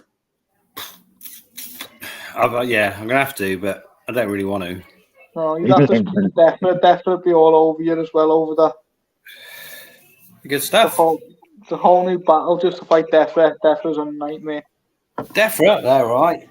They'd be fine with it. When we done the dog food, we had to go through companies just because Defra are just hard work. But it'd it's be well fine. worth a try. Honestly, It'll be fine. It'll be fine. Skeggy, I'm gonna have to get in touch with you as well. I need to order some food for you, bud, because I thought I'll mix up a batch. I'll add a bit more, add a bit more, add a bit more. God damn, it lasted like 4 days, so 3 days, and they were gone. So I did tell you. they've gone through what I would normally feed in a couple of weeks, in a 3-4 days. Few days. Yeah, and not producing any more waste either. Than It's not magic stuff. It is just purely plants and fruit powders. And Oh yeah, I just the initial reaction. You know, when you throw it on, when you throw your food on, and you see them Miranda over to it with the 3 mil. I have never seen them smash 3 mil pellets since I put them on to 3 mil. They just seem to be slow, more relaxed. Throw that on, and it's like even the little ones, even the tiny little ones are just boom straight up. They all come down from under lilies, boom straight on it. Absolutely crazy. It's What's the main food that you feed them, Ricky? I know you do with the Munga mix, but what is the base food? It's just Coppen's spirulina food. It's the base food that we use. We sell it as Vitality, but it is, of all the Coppen's foods I've ever used, that's the best one. But unfortunately, it changes as they get ingredients. But yeah, it's the for us for the better fish, it's the best food they do. So that's what I use, and then I add to it for my own. It's not something we feed the whole farm. It's just literally for my. I wouldn't even call them. They're my experiments. Yeah. Probably the best time, but at the end of the day, when we do a spawning, it's not just those that, from my point of view, it's not those that are potentially going to make the best fish. It's those that are showing traits that are different. So I'll grow fish that, at best terms, are pretty ugly in some ways, but they'll be showing a trait in scalation, body form, pigmentation that I want to see come out. So I'll grow them, it's not a commercial venture. It's this something I want to progress with? To play about with in the future. In the future, are these going to have a pigment or a body type or a calico effect that's different to what we're trying to do? Yeah. So, and but that's the interesting bit. It's not just always definitely best. It's different. That fish looks different. Why does that fish look different? It's got a completely different fucrin. It's got a different skin type. It's got a different pigmentation. So I'll grow them on for a year and go, yeah, I couldn't sell that if I tried. So I won't go down that route anymore. You learn more from all those. All the ones that go wrong, you learn a lot more from. The ones that go right, you go, oh yeah, I thought that might happen. You ain't really learned. The ones that go wrong. Don't you, Daz? Sorry? You do a lot like that, don't you? You're always crossing Yeah, the other one, yeah. Ricky, but yeah, that and exactly the same as you, Ricky. That's the interesting part. It's It's easy cool. to replicate fish, a standard line like Kahaku's, but it gets boring pretty quick. It's the one-offs that you look out for, the special fish. The Aragoki stuff does it. What you do. I've already What was dibsed it. that, Vincent? I've already dibsed it. You'll see. Ricky's got a Ginrin Aragoki Chagoi. And I've dibsed it. Yeah, I've got one as well. I tried to catch it for tonight's bloody appreciation, but it's the one fish I couldn't catch. It's only about 6 inches, but it gave me the run around. Massive scales, Ginrin scales on it. Really nice. But that whole line comes from The different. secretary who is unreal, and she's so jealous. And also with Gaz, you need to get some mud ponds in. We're having a few mud ponds. Don't start that again. Oh, sorry. Yeah. I'm out. Chris Taylor, there we go. Is this the one? A lot of talk on other YouTube channels with insect-based foods, black fly, etc., etc. Yeah, mate, they love it. Absolutely smash the hell out of it. Yeah. Yeah, I feel a lot of it. protein content. That's what I would say. Since I've added the Munga mix to a batch and made it up and tried it with them, they respond to that just as much as they do to mealworms, and they proper like the mealworms. Mine go mad for them, but they hit that just as fast as the mealworms. They're all fighting over each other to get to it. So I would say, yeah, the Munga mix has got the same reaction as what it would be if you were feeding the favourite treat. You see, what you've got to remember is mealworms, they hold a high protein content and high fat content. Yeah. But then you look at black soldier fly larvae, they have a high protein content, they have a high fat content, but they also contain a high calcium content, and they also contain a lot of amino acids as well. Fly-based food is not cheap, though. I thought it was going to be a really cheap alternative, and it's expensive. Yeah. Oh, depends where you go, Dan. But that's why food companies have gone. Fish meals become far too expensive to use your base, so you go into plant-based proteins, soya bean, pea meals, and then into that. That's not easily digestible for fish, so they go into poultry meals, go into insect meals is great. That's where but it's too expensive to create foods from. Yeah, that's where we'll say eco warriors. That's where we should perhaps go. A carp's diet is mostly insect-based foods. I think it will one day. I think when they can produce it on the scale they need to for the price they can, but they need to. I think it will one day. I think it's a long way off though. Well, they were talking mealworm production for human consumption, weren't they, at one point? No way. Yeah, as an alternative protein source. You see all the lotus swarms in Africa, you think, well, actually, if you could catch that lot, grind them all up, a serious amount. The tiny worms, they eat those in Africa, yeah. I might dip it in chocolate, might give it a go. What are we talking about? Insects. Grasshoppers, crickets.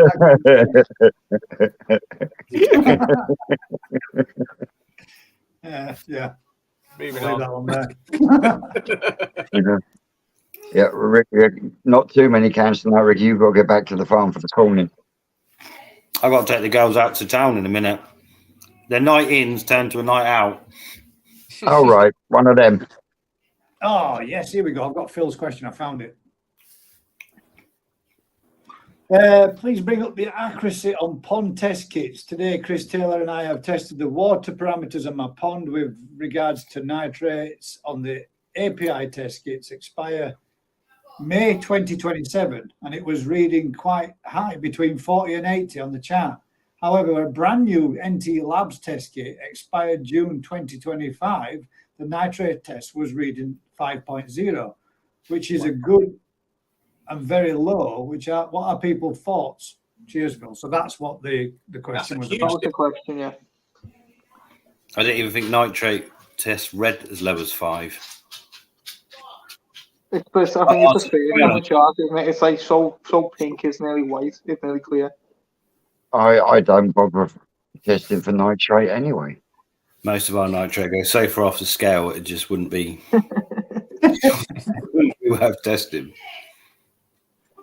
Ammonia is the one that I'm obsessed with. Ammonia. I'm terrified of ammonia and pH. Yeah. What you've got to remember is if you've got high levels of nitrate, then your filter system's doing its job. Yeah. Long and short of it. Yeah. I see on the Facebook group so many people putting up what do you think of this, do we need to do water changes, and it's nothing. There's just nothing there, and they're so scared of a little bit of nitrate. It's nuts. And if you comment to say don't worry about it, you get absolutely attacked by everyone saying you shouldn't have any in your system, and it's crazy. We've seen it time after time. People chasing numbers, doing constant water changes, and they're just chasing the tail, causing major headaches for themselves. You're better off letting it mature, aren't you? Let it mature and let it do its job. Within reason, leave it being. Generally, things will sort themselves out. People think it's safer to change 50% of the pond water, putting in chlorines and coppers and whatever else in that water, than it is to have a little bit of nitrate. Yeah. I do very much. That's a better option. There's a gentleman he comments on quite a lot of our videos. He's a Japanese gentleman called Atsumi Naoki. Yeah, he does my head. I've noticed he's commented on a lot of YouTubers' videos that obsess over water tests and test results. And like he says, out in Japan, they don't worry about water tests. No. You know, I asked him is he actually Japanese because I wasn't convinced. Yeah, he is. Yeah, he is. At the end of the day, UK YouTube. if the fish skin looks good, the fish are happy, the fish are feeding. Yeah, pretty much.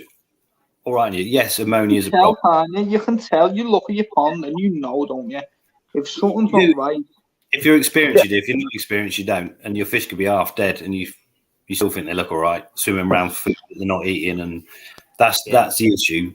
That some people don't know when things are bad until they've got lots of dead fish, and they go, "Oh, yeah." But then it's already too late, isn't it? Yeah, you can smell it when there's ammonia in the water.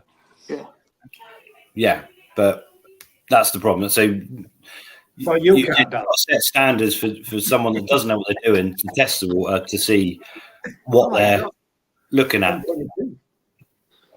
Sorry, I just saw that 8122. Then that's the most views that we've ever had. So thank you very much, everybody. If you can do me a huge favour while you are here, whack that. Gaz, are you listening? I'm listening. Yeah, I'm listening. He's just watching his figures. I'm 122 is the most that we've ever had. So I'm watching figures because I would like to thank the audience for coming and doing so, Rick. Because without them, we ain't going to show. No. But thank you very much. Do us a huge favour. Whack that subscribe as well. Only 50% of the people that watch my content are subscribers. Hit the subscribe I get the same, mate. Hit the thumbs up. I'm not far behind that. Something like Let's that. help my channel grow a little bit. Go on, Rick. Don't cost nothing. It doesn't. It's completely free. I've only got 2 subscribers. One's me mum, one's me son. Chris says, can high nitrate levels affect the growth of koi? And there was another question I want to go back to as well. I spotted up earlier on. Yes. Yes. Yeah. I think long term, you wouldn't want. Yes, it can, mate. Right. In what way does it affect them? It reduces the appetite. It reduces the growth. It's like anything. If you put a small stock level of fish in, a good environment, they will grow at a rate, unbeknown to man. It is insane. But yeah, the higher the stock level, the more pressure you put on that water, everything about it reduces the growth. So it reduces the appetite. They reduce the hormones they produce, reduces the everything. I'm gonna have to turn around in a minute, and you're gonna have to because it's It is all relative. You need to do a button, guys.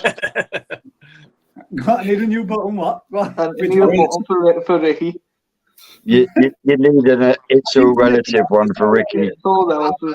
Ricky, I will make you your own button, mate. You just give me the wink or a secret signal, and I'll just bash it on. That's a dodgy wing, that one.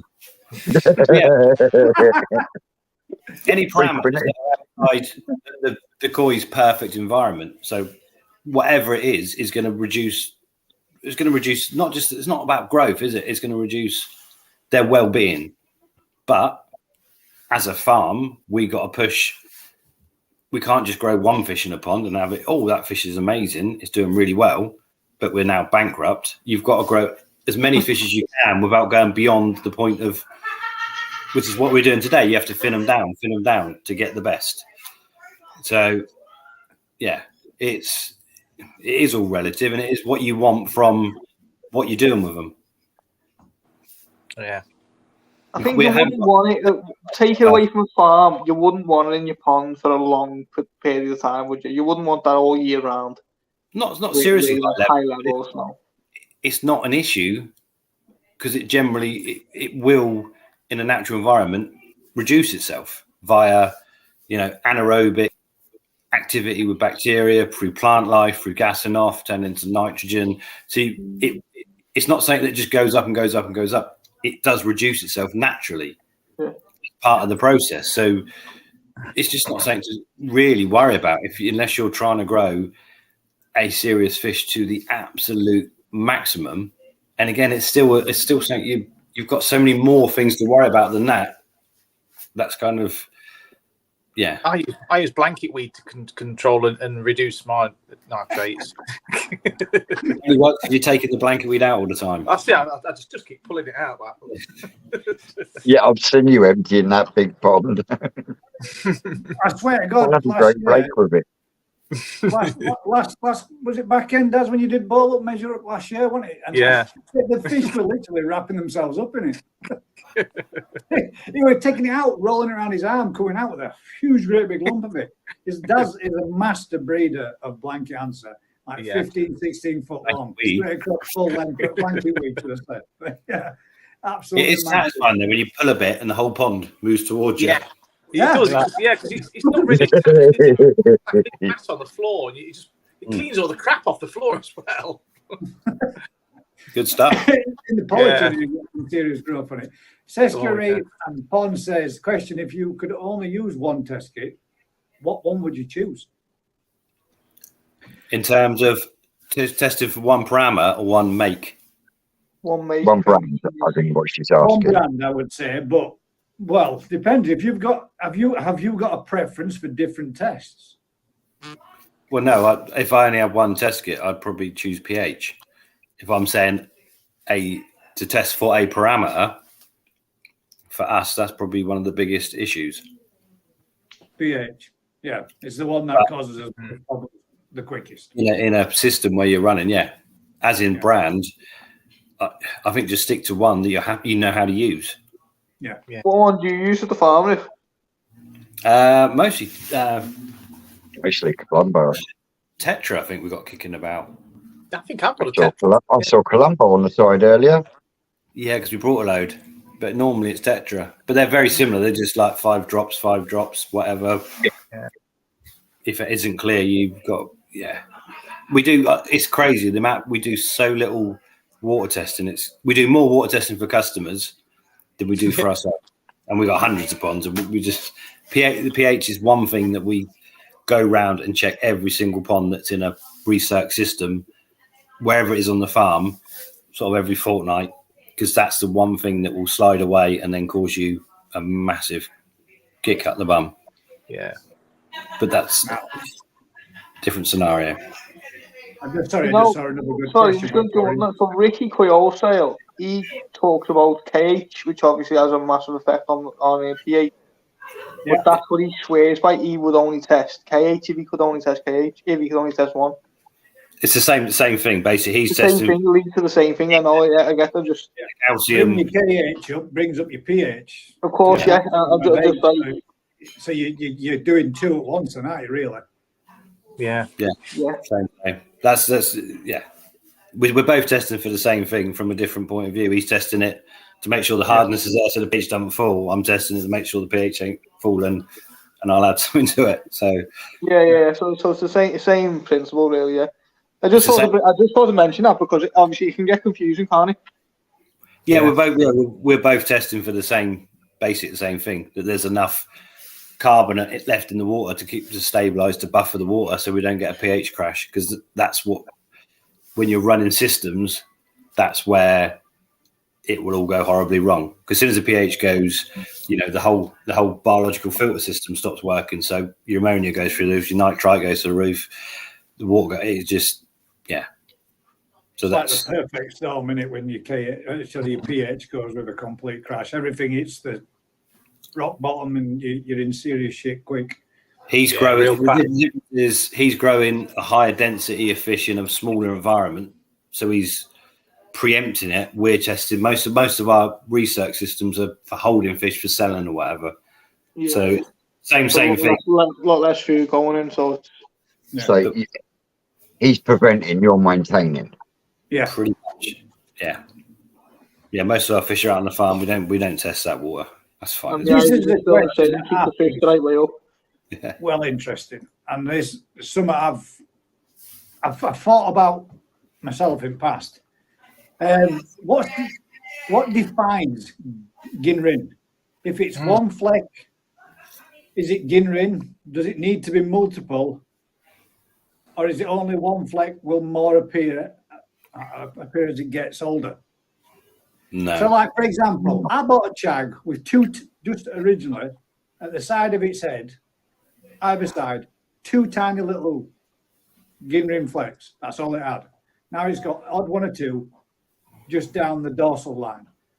The Asagi I got from Daz, no Ginrin at all. And now just one strip, just the length of the dorsal on either side, a row of Ginrin.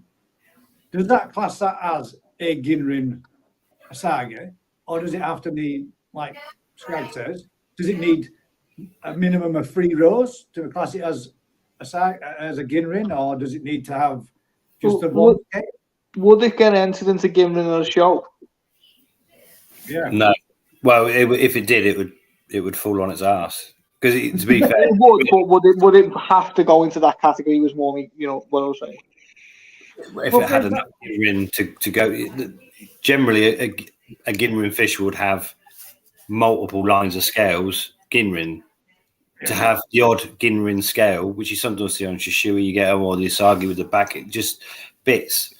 That's just flecks of Ginrin. It's not a Ginrin fish. It's just got a few iridescent scales or pigment in an area. But yeah, to be a proper Ginrin, it needs to be all the scales, multiple layered. Ideally, a good Ginrin will go almost down to the lateral line. You get proper Ginrin, and that, if it goes into a show and it's Ginrin, it's got enough. Alan might be better. He might say if it's got 10 scales at Ginrin, it counts as Ginrin. But at the end of the day, if it's only got 10 scales, it's going to lose. In a Ginrin class. It might not win at the show, but it's just, would it have to fall into that category? I think is like the. I don't know where the cut-off is, to be honest. You'd have to ask a Mr. Tate that's got these answers, because That could be one for the Koi Bible, ladies and gents. If you've got a copy of the Koi Bible, let's see if anybody can find us an answer. For me, it would have to have full length of Ginrin, proper. Yeah, I agree. I'd like if Ginrin, it'd be Ginrin. Something tells me I think it has to be a minimum of 3 rows of Ginrin throughout the length of the body.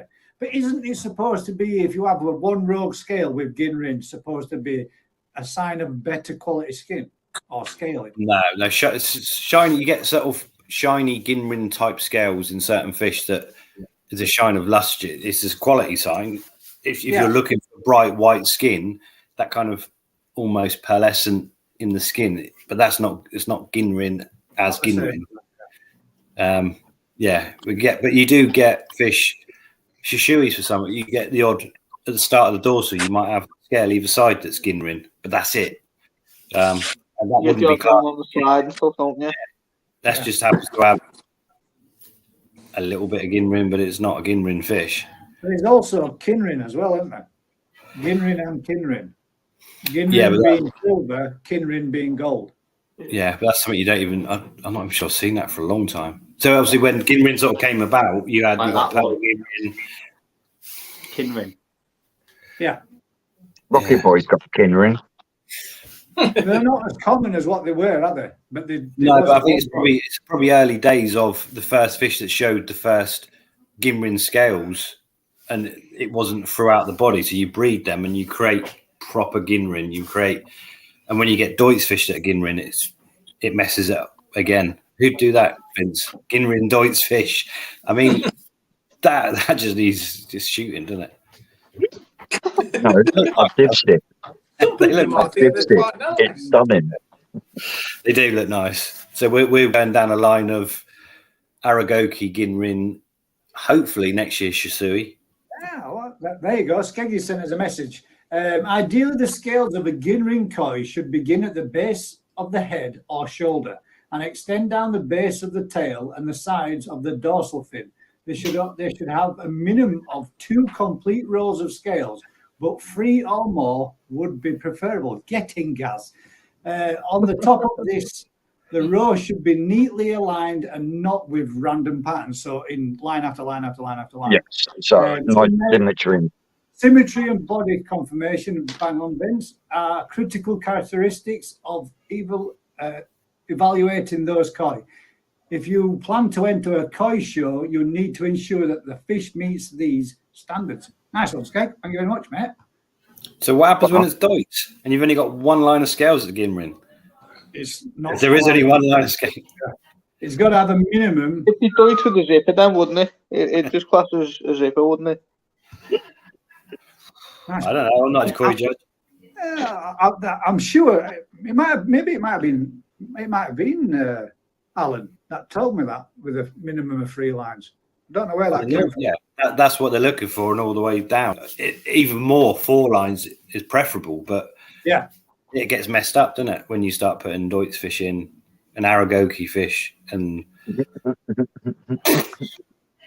imagine Alan's dismay if you had an Aragoki Goshki Ginrin. He wouldn't be happy. It's driving nuts, wouldn't it? It won't be happy with Naragoki full stop, I don't think, does it? So there you go, But there's more than one type of Ginrin scale, though, as well.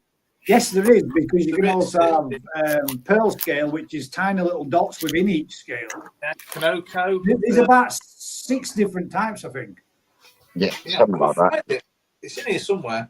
I think we've read that up before, Daz, but yeah, there is so many different types of Ginrin scaling. God, the amount of time as he has that book open, you'd have thought he'd have found it by now, wouldn't you? Who's ready to have a look at some chags? Yeah.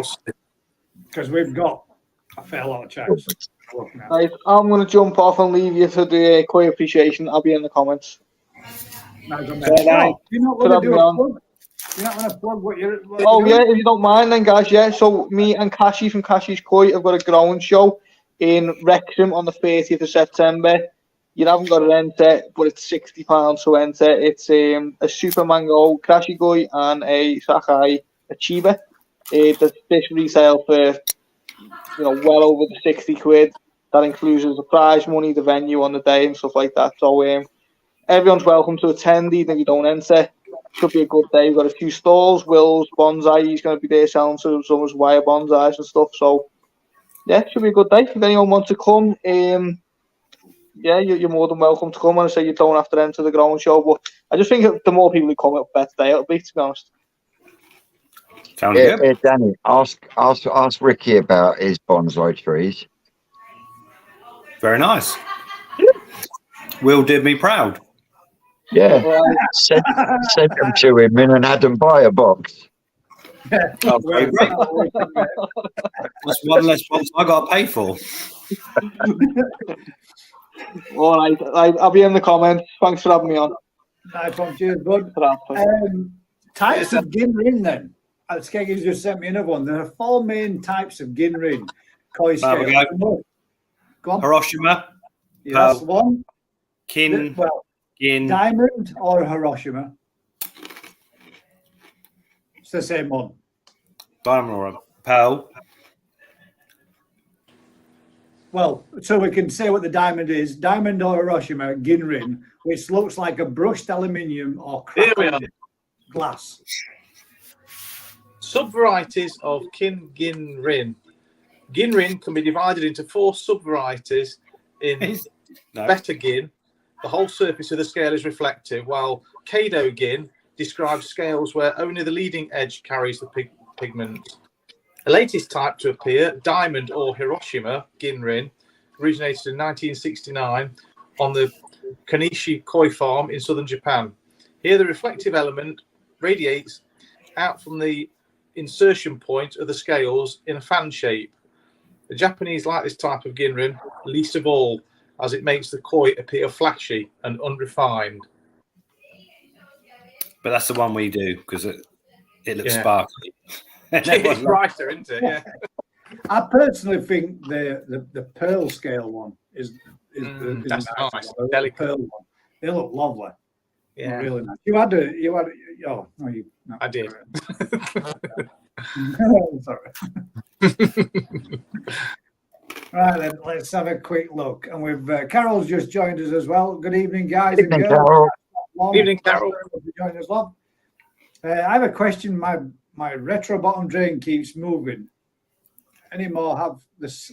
I tell you what, Carol, I do have, and it's my Chag that does it.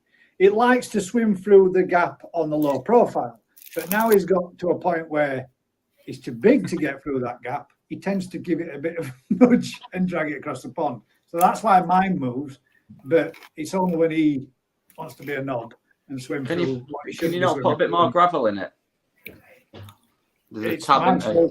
full to brim, mate. But when you Yeah. get pushing up to 50 cm Chag that decides he wants to swim through a gap, he's swimming through a gap. And you know what Chags can be like. Yeah, oh yeah.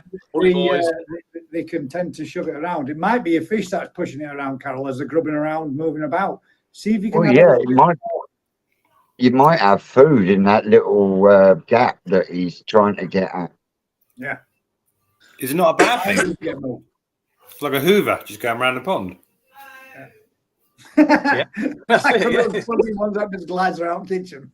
Oh, But yes, Carol, I do have mine. Does from time to time get moved. I just nudge it back to the same place because I can see where the circle was, where it were. But yeah, occasionally. Let's have a quick look. Make sure that there isn't any. There we go. When is a koi a jumbo koi? What size must they be? Again, there's no rule, but 85 cm was probably. Hey, yeah, I'd take it as 85. Sorry, when is a toe side? Sorry, this question is sorry. When is a toe side jumbo? What size must they be? Depends who you ask. Yeah, It all started when the first breeders were growing the fish over the winter. So suddenly the 20 centimetre Tategoi were now 35 centimetre. So 35, 40 centimetres probably realistically jumbo Tategoi. Some people now 25 centimetre jumbo. It's all relative.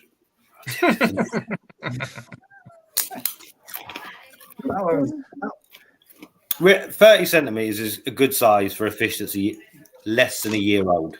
Yeah, Tategoi less than a year old in its first year. yeah. So 30 cm, but a 30 centimetre Goshki is a lot more impressive at a year old. Mine are gone, mate. So a 30 centimetre Goshki or Platinum is a lot more impressive than a 30 centimetre Chagoi or Crashagoi. Yeah. I'd have to say, without turning around, it perhaps depends on how they've been grown and the variety. How does that sound? Yeah. crack. Yeah. Right then, let's bring up some of these Chags. Who should we start with? Vince, do you want to go first? Or do you want yeah, go on then. Mr. Twisted then? Let's bring this up. What's going on with your hair, man? Told you, it's his not that colour this sophisticated morning. twin brother. I was looking rather Clark Kentish. Super It's just twisted. for men again. You really want to get some beard dye as well, though, mate, because it's getting a bit obvious now. Badger. Yeah, I'm saying, mate. Silver as they come. Not quite as vain as Vince. Sorry. Is nature intended? Yep, exactly as nature intended. Nothing wrong with a bit of Ginnerin. Isn't it? Little bit of sparkle there, Gaz. Yeah. Let's get these shared. Right. So this is Vince, and this is one of his spawns from last year. Was it last year, Vince? It was, wasn't it? Yeah. Yes, it was. Quite a light colour, isn't it? Vince, for a cameraman, you need to I know. better. I was rushing. You don't look Russian to me.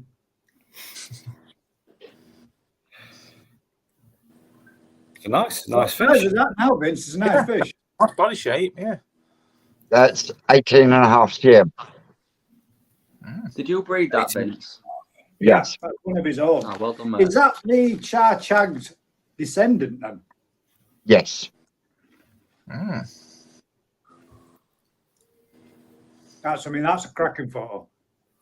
Yeah, I know. My finger slipped.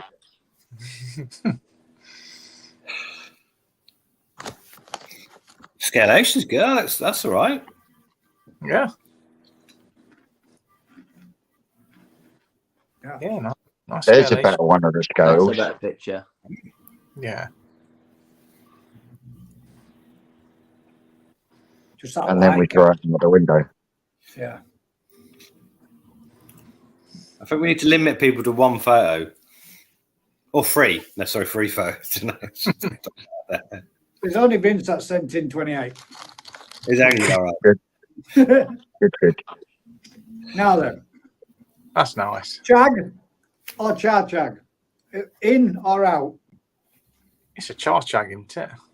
It's got to be- it's got to be- so Chag. Yeah. I think that's got to be in the Chagoi. It's got to yeah, be it. There we go then. bang on 50 centimetre. 50 cm. Bang on 50 cm. Male. Oh, we got video too. Wait.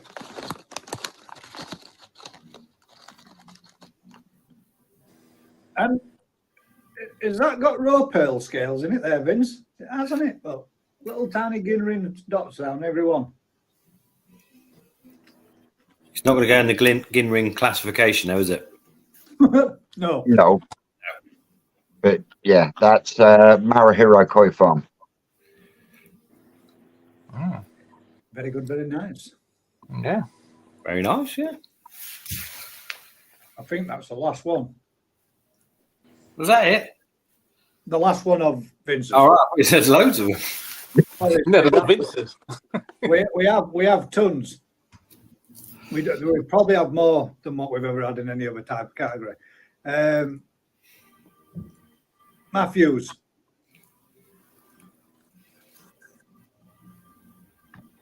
It's this MJH coin, that. Yes. Matthew Human.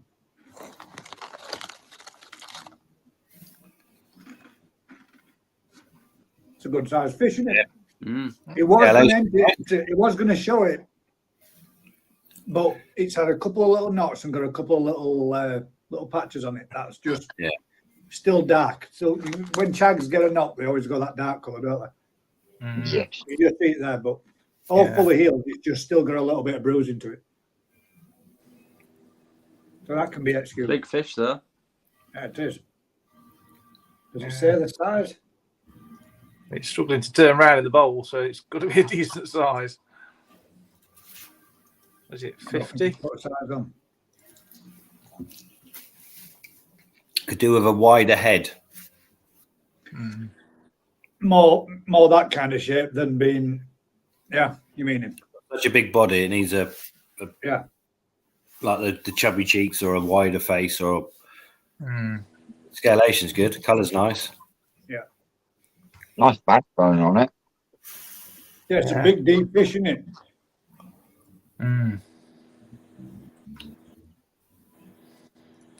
So that one's Matthews. And then we've got Adams. Unfortunately, these are the best shots he could get, but all the same, still his shags. Chags. What happened? Still his chags. Chags are nice with a good bit of fookering. Can't beat a chag and a bit of fookering. So that's got a nicer looking head, but then is that the photo? His head's nearest the camera, isn't it? Yeah. It's a nice little bit of ginrin. Yeah, I can say it looks like Ginrin. So he's got two, has he?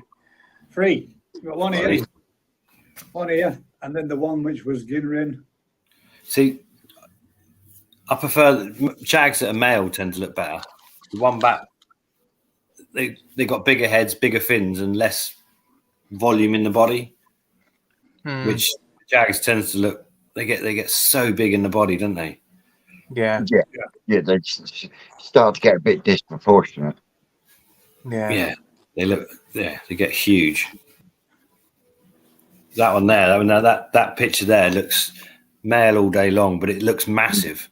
That looks in proportion. Big head, big fins, big body. Just no, that looks nice. Yeah.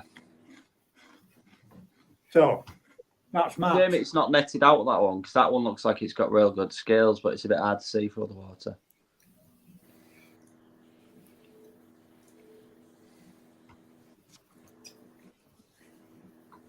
Is Anthony's? It's a nice colour. Same thing, though, isn't it? Big. It's like the head. Yeah. Just more. That's almost karate guy, isn't it? You like the pudgy faced ones, don't you? Yeah. The one that I don't like, and I've got one. God damn it. Oh, you mean like Big Betty? She got a big pudgy. Yeah. Like chewing on a dumpling. Yeah. Big cheeks and big tail tube to make it look more balanced. Otherwise, they're too big in the shoulder area.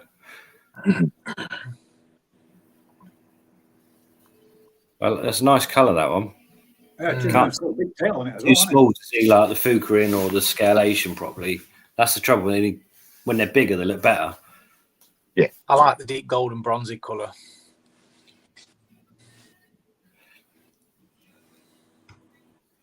I think that was. So then we've got Rick's. Oh, here we go. There's a bit of proper monster, this one. Yeah. Like that. The egg. Look at that. So about, that's going to upset Alan when he sees some of these bad boys. Aragoki. You can't fit 3 rows of scales that size down a fish. I think that's about 8 weeks old or something. Really? Yeah. Yep. And I've dipped it already. Yeah. You I'll make some interesting fish. There'll be some cracking fish. There's a whole crew of them coming on. Oh, yeah. Some of these. His eyeballs look a bit bugly though. Of course he does. He's looking at the food, isn't he? He's not had a chance to grow head. He's got Munga mix on the brain. Yeah, that's what it is. Many eyeballs grow thick. Yeah. 9 weeks old, mate. That's what, 6 or 7 centimeters? It's flying. That is fine. And so there's Fine as it means to go on. Chagoi, Ochiba, Chags, all like that. Just these huge scales. You can't fit a line of 3 scales down them. Yeah, I know, but what scales are there at Ginrin and looks stunning. I do like the Aragoki Chags and when Yeah. they're getting on the scales. Daz has got one and that looks really good Yeah. as well. I think it's the Ginrin that that makes it special on the Aragoti one. So Yeah. Until they get bigger, then they can look good on their own. That's nice. Steve G's fish. One of my Superb, two chaps, Jack. this one being the youngest of two, still over 30. I like that. That's nice. The youngest of two, still over 30 years old, originally purchased from Koi Water Barn. Wow. Wow. A 30-year-old fish. Look at that. That looks cracking, doesn't it? For 30 year old. Yeah. That's wicked. what size is it? That's in a big bowl as well, and He said it's about a 80 70 cm. cm ball. It's 70 cm. Well, the ball is 70 cm. Yeah, 80 centimetre fish. Looks nice. To hold that quality for that long. Yeah. Yeah. That's it, isn't it? That one's not one. It's just a one in between. Simon Shear's first chag, Ginrin. Oh.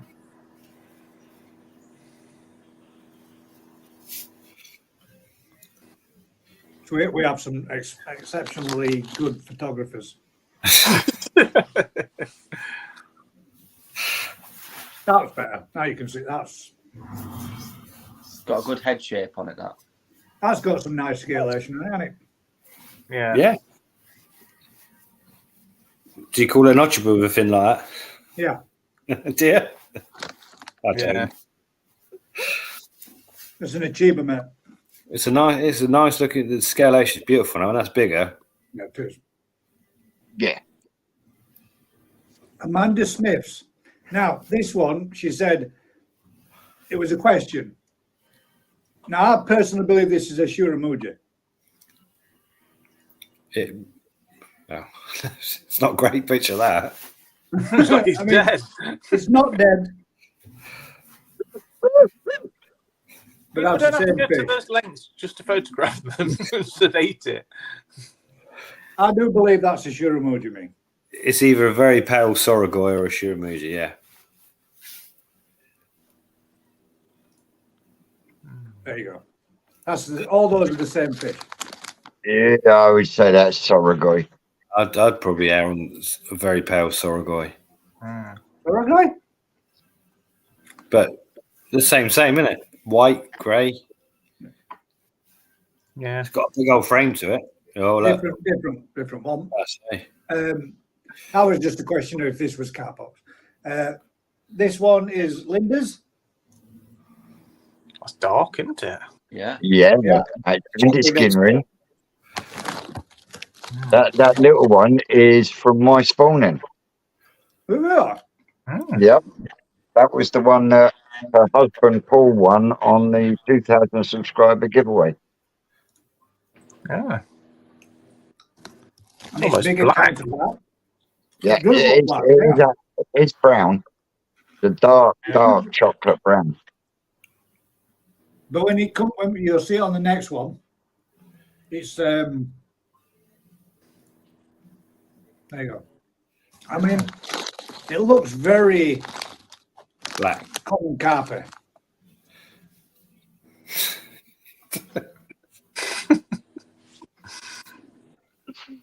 No, I don't mean that in a bad way. It's just dark, the dark colours, the rich colours, like you'd see a common carp, but that does look very common carpet, doesn't it? More back to your Magoi type of stage. Chocolate, we could call it, couldn't you? A dark chocolate. Bourneville. Yeah. It's a Bourneville Chagoi.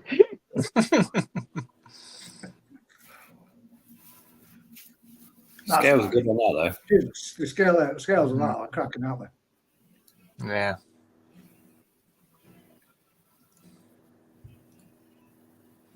Is that the Is same one fish still that was just Lambert? swimming around a minute ago? Yeah, there's two No, they together. were all the same Is two it? fish, yeah. This is Wow. Phil's. It looks miles different on the side. It does, doesn't it? Yeah. Yeah. Are we counting metallic ones now?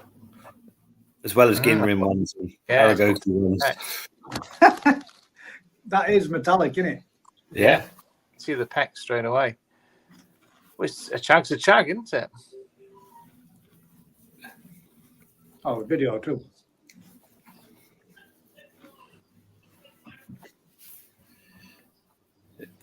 It's the slimmest jag, isn't it? Put a bit of metallic in it, and it's Changes it completely, doesn't it? you've got the It does, volume. yeah. That's the thing. It's a balance. Too big, too slim. Too big, too slim. Well, no, that the last one was too. The last one was Yeah. too Chunky. big for the proportion. This hasn't got the volume, is it? This one And- looks like it just needs a little, like it's done a growing spurt and needs to fill out a little bit. Yeah, Yeah, Yeah, it looks like it's been kept on the farm, like a lanky not fed a teenager. lot, and needs a good feeding. Mm. Nice pond. Chris Taylor's.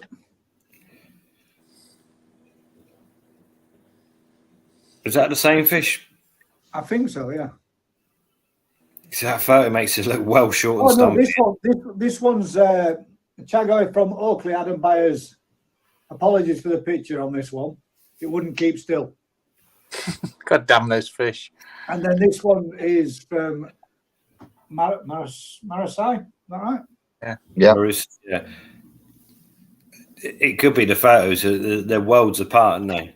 In So terms one, of- that one's Adam Byers, and that one is Marasous. Marseille. I'll say Marasous, whatever.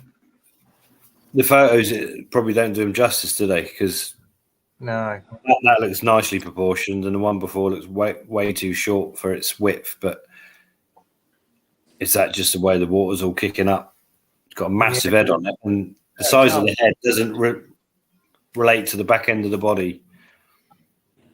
Not from what you can see in that picture, does it? Yeah, Not from that. No, not from that. I mean, the picture's just yeah. Oh, we got a bit of footage. There we go. That might look a bit different. Yes.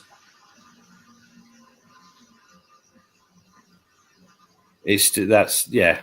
It's Massive carrying a bit head. of spawn, isn't it? Yeah, it's a female by the looks of things. That does look a bit chunky, doesn't it?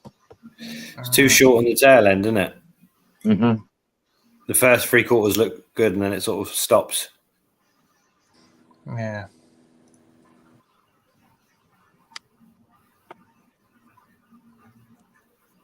That's a big fish. That's a much It's got a much better That's nice as well. Look at overall. scale. Yeah. Better proportions. Look at the bone structure on it. Yeah. Yeah.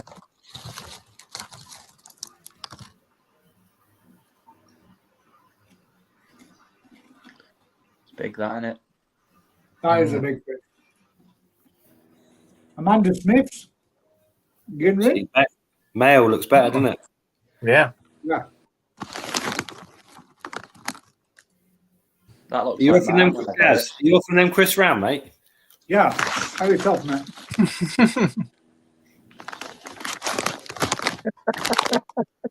Is that the fish coming straight at you there? Oh, yeah. This is it. This is Chag's doing what they do best. Scramming. Yeah.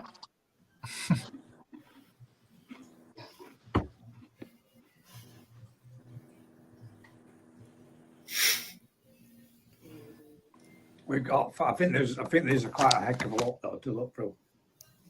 Especially if we're going to have to pick one and say, To be honest, that's the best I've seen yet yeah, for me. Yeah, it's a nice proportion. That's Deutsch, isn't it? No. Get them glasses on, Vince. Whose is that? We need to know. Mike and Gold. Oh, That's my favourite so far. that's a good one.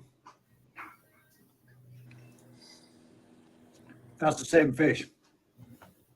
Ah, now I can see that it's scaled. Yeah, no, I like Is that. that The two-tone. It's just got darker scales to the skin. So the fucarin, the skin's a lighter colour, so the fucarin stands out, gives you the effect. It's not. That's nice. Yeah, it's like a shadow looked at, just after the gill plate, the first, I don't know, couple of inches, it looks a different colour, doesn't it? Like a V. Yeah, It's gonna have chubby cheeks. That is. that's someone's shadow over the bowl. The fish looks good. Yeah. Paul Cassin. Can we make that a bit bigger? That's a Chagoi, isn't it? He's having a laugh. He's having a laugh. Is that Cashies? Is it?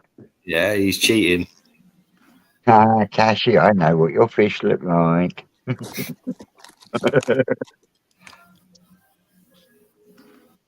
Oh, he's got some little ones coming today, hasn't he? Yeah. Yeah, I saw them before they went in the box this morning. Not a single calico in there. I told him not to give you any. That's an excellent picture. That. That could be a really good fish, but you can't see it, can you? That's Yeah. what And a couple of big ones. Yeah, that's when males go too far, isn't it? That's the BKKS gave it a second as a chag. That one. We gave that a second. a second. So it's definitely a Chagoi, isn't it? No, he said he gave it a second as a chag.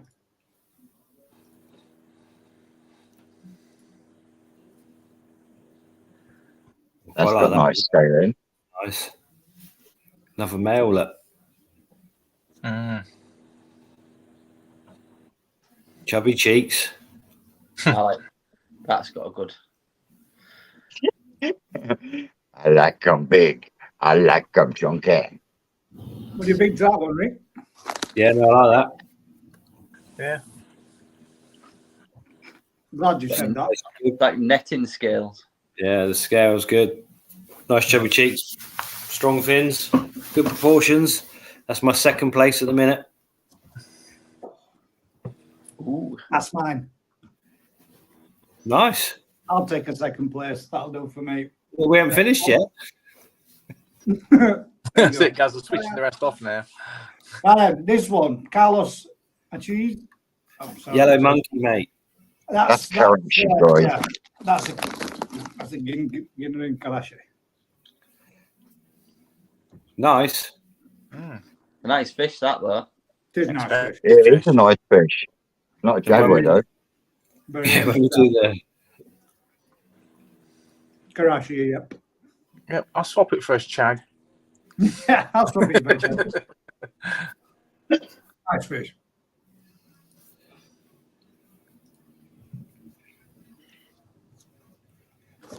Yellow monkey.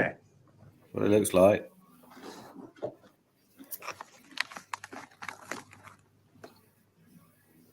Oh, we sure that's not orange? That could be a red tiger. When's a yellow monkey become a red tiger? There's a joke in there somewhere. I don't know it yet. Yeah.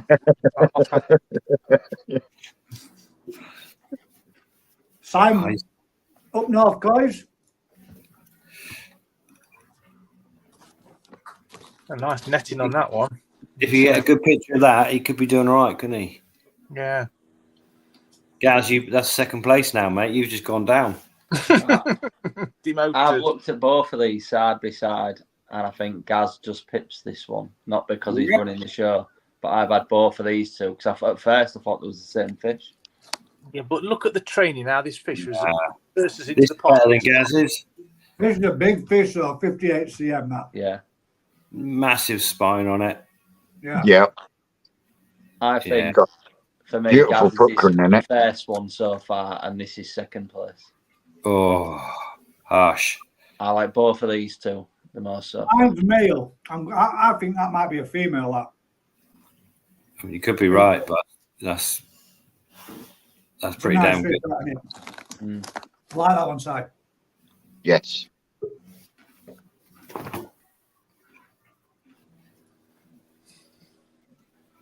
Aaron's. mine needs an asbo. Aaron, we've actually got a fish that hasn't been drawn. Yeah, he actually owns one of the categories that we've put out this week. What about the Benigoi last week? That one drawn Oh, as yeah, well. that's Leo's Benigoi, isn't it? Yeah. Yeah. There's two, So it's not yours, is it? ones. It's nice colour, isn't it? I think the problem, the Ginrin, if you're marking it on the Ginrin's a bit, got a few areas where it's not as Ginrin as it should be. Yeah, it looks good in the sun, that, but it was getting real dark, so I had to take it in the garage. There you go. But it is a proper knobhead fish, that. It really is. What makes it a proper knobhead fish then? Right, we had about 12, 13 lily pads. Got none, not even stalks. All the rocks. He likes to put. He just does everything to annoy me. He really is. He pulls all plants off his top shelf and drags them across pond. Like Chagoi. There's Sally Harfield's matching pair, or that's a mirror between them. I like the non-Ginrin one's nice. Yeah, I prefer the Nice one. scalation on this one than that one. Probably. Again, couple of shimmies on them. That's a thing with tags on it. You do get a lot of shimmies on them. Yeah. Yeah, they can be prone to shimmies. Oh shit! Sorry, sorry, Crafty. I didn't even see you in there down there. Just gonna melt some cheese on. Don't try some. I was too busy. I'm watching this monitor, not that monitor. So Crafty hiding. You can't even answer your fucking phone, you lot, can you? Hello, Why Tom. were you ringing me? yeah, not when I'm live because I'm using it. Sally Harfield's again. What was the last one, Sally's? Yeah. That's a darker colour, isn't it? It is. Black scales and small fins. Yeah. Nice colour.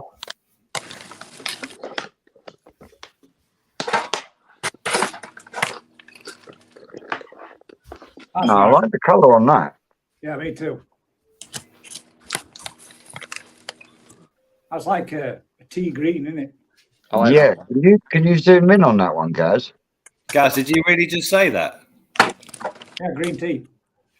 Tea, do you know what Chagoi stands for? What it means? Green tea. No. Teacup. Tea cup. Is it? Yeah. Teacup. No, that one I would say then is the only one that would seem to like colour-wise. Yeah, Who owns that one, Gaz? Is that Sally's, is it? that's Alice, yeah. I like that. I like that one. Hirasawa. He doesn't still own it. He sold it. That's its name. Chris Henton's Ginrin, Sparkling. sparkling little jewel. A younger one, a smaller fish. That's going to get a good size, isn't it? You sure that's not a yellow monkey? That's not yellow We can't monkey. have two yellow monkeys in, can we? No. I'm going to go with a Ginrin. It's got a bit of metallic in the head, look. See the shine in the head? It's got a bit of metallic in there. Yeah, it does. Yeah, it does that. Even right down at the nose there.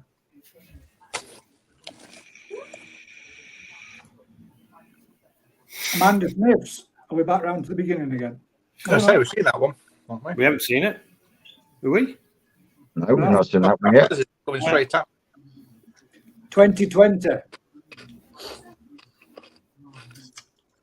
Wasn't that an old booze drink in the day? Bottle of 2020. Yeah. The old mad dog. Here's a question for you then, Rick. Oh. So I read that top quality chag when they're young should be green in colour. Did you? Views, thoughts? If you want that colour, it should be. The olivey ones. Change colour as they get older.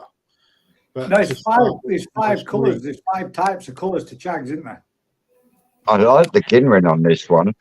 Yeah, that's Will's, is that? Got a little bit of damage to its peg, but It's not damaged, is it? No, it's damaged, mate. It is. Was it all right? That's a split peck. You want to get your glasses on, Ricky? It looks like a clear bit, mate. It could be damaged. Got a little bit of a sore there as well. I think the olivey green light coloured chags do make generally the best big ones. And yeah, Marisay was probably the best one for doing them for donkey's years. But most people want like chocolate ones or the dark reticulation, and you don't get that with those. So you. And this is the one he picked up from Adam Byer at the show. Is that Vicky? I was going to say, Yeah, is that Vicky? Yeah. That's the one he's named Vicky. Looks like it got a bit of nose rub on its way, mate, but that will heal up. I still think that's going to end up charts, Harry.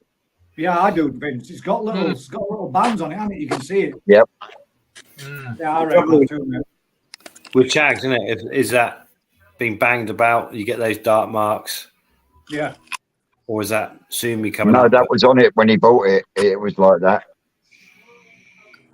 Yeah, I mean, from when it was little on the farm or whatever. All right.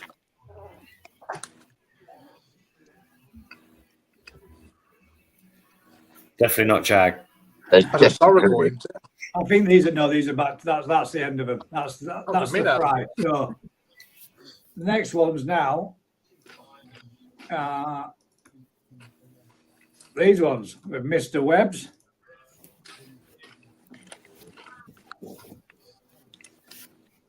Definitely a gudgeon.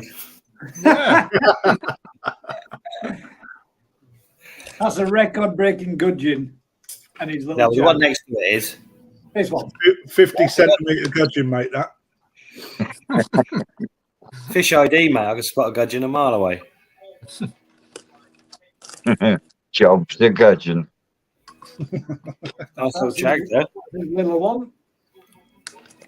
Now then, That's nice. this one is Daz's. That is nice. Did you breed this, Daz? Sadly, no.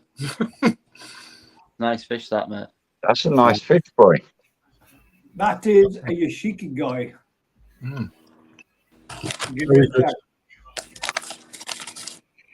Type again I like as well. Do we know what type of gin it is? Diamond. It's not Hiroshima. We've been on the old gins today. 4 types. Don't ask you Good. to repeat what they are, but there are 4 types. Good ginrin, bad ginrin, mediocre. And shit. And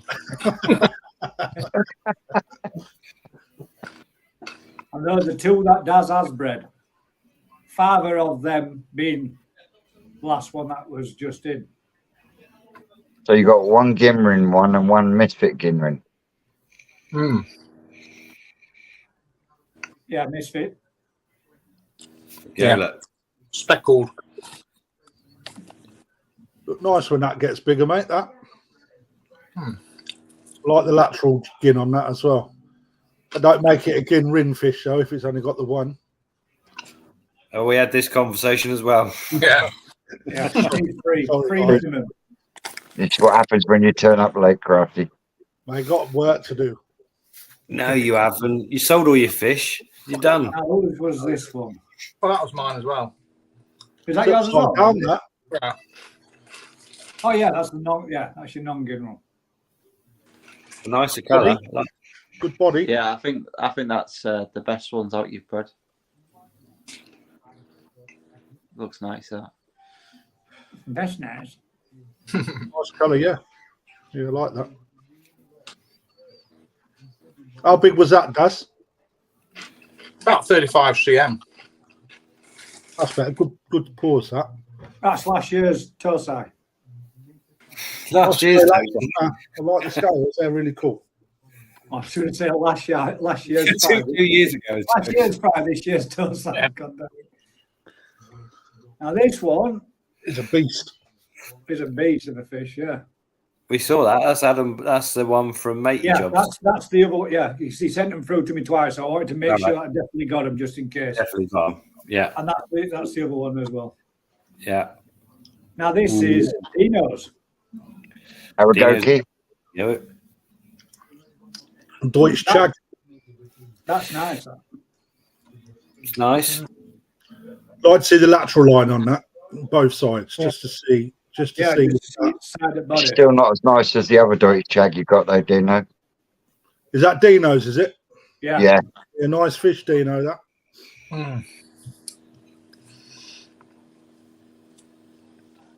That's the one that we already seen as well. That's a metallic one again for the other gentleman. I just wanted to make sure that I definitely got. And this is this the same one? No. The Chagoi. No, not as good as the other one. No, Got the right nasty shaped body for a Deutsch, though. Chunky monkeys.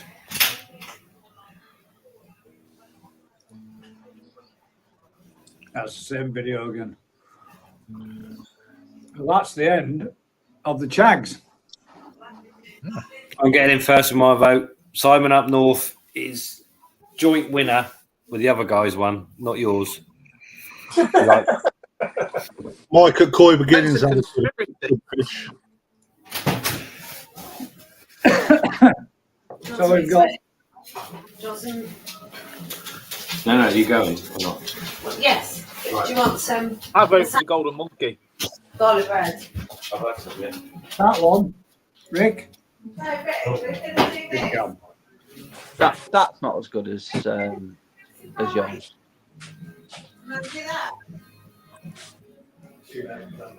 I don't know. It was Sally Harfield's for me. I think Daz's. I like the gin win on it. Oh, thanks.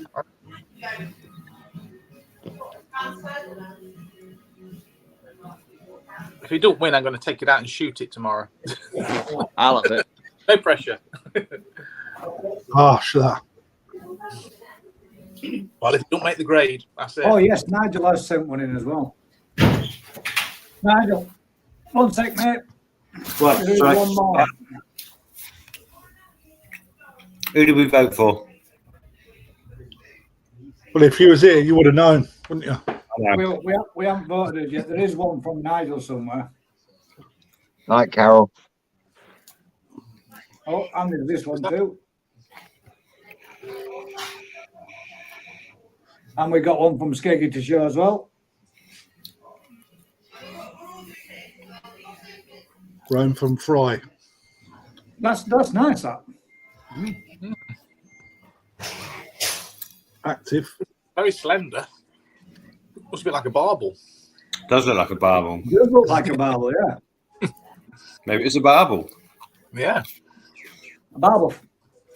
So there's Dinah Brandon's as well. That's nice. That is nice. Yeah. Yeah. Got a nice long head on it, innit? Yeah. I believe that's from Wakefield Koi. It's got nice uniformity to the body. Another male. That's really nice. Really nice fish. That's nice. So where's Nigel's?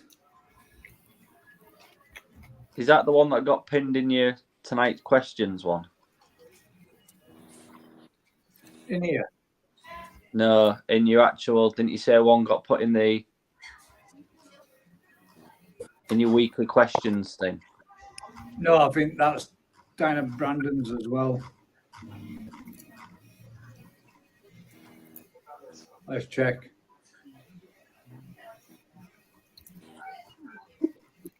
This is off the cuff stuff, innit? Definitely.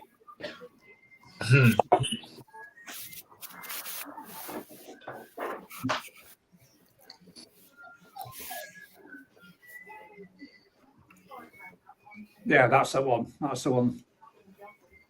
That's the one that was posted in there. Where's Nigel's then? We're only making plans for Nigel. There we go. There's Nigel's. Yeah, that's the colour I like on Chag. Yeah. Nice little baby one, isn't it? Yeah.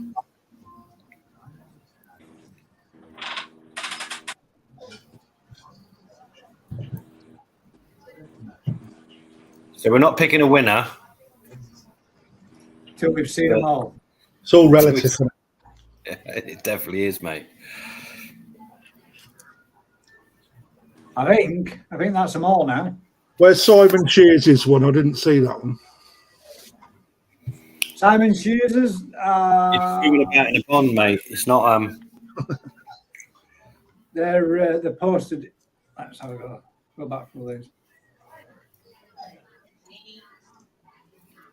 I like that one. In the pond. There you go. That's Simon Shears. Judge that one. Can't. Simon, need a blue ball. Oh man.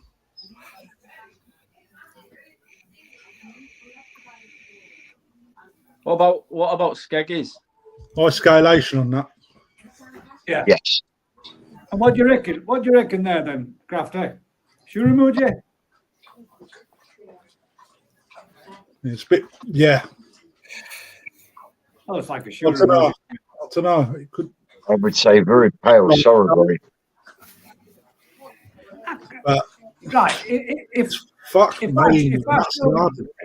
what colour would you say Saragoy are? Silver.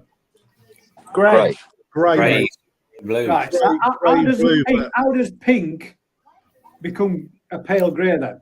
For me, it's white over the real light Saragoy, but yeah, it looks more of a white. I'd like to see more from the top. Yeah. But nice clean head. There you go. There you Yeah, go. mate. Yeah. That's not Saragoy. That's the Shuramuji, that. Yeah, 100%. And a bloody nice one. There you go. Amanda, dibs. Yeah, it's not That's a nice. Deutz fish either. That's fully scaled. Not Deutsch, no. It's just, That's what I was. Oh, sorry, Skeggs. I misread your comment, mate. Gaz, did you have one from Skeggy to show? Yes. Oh shit. Sorry, Skeg. Forgot. No, mate.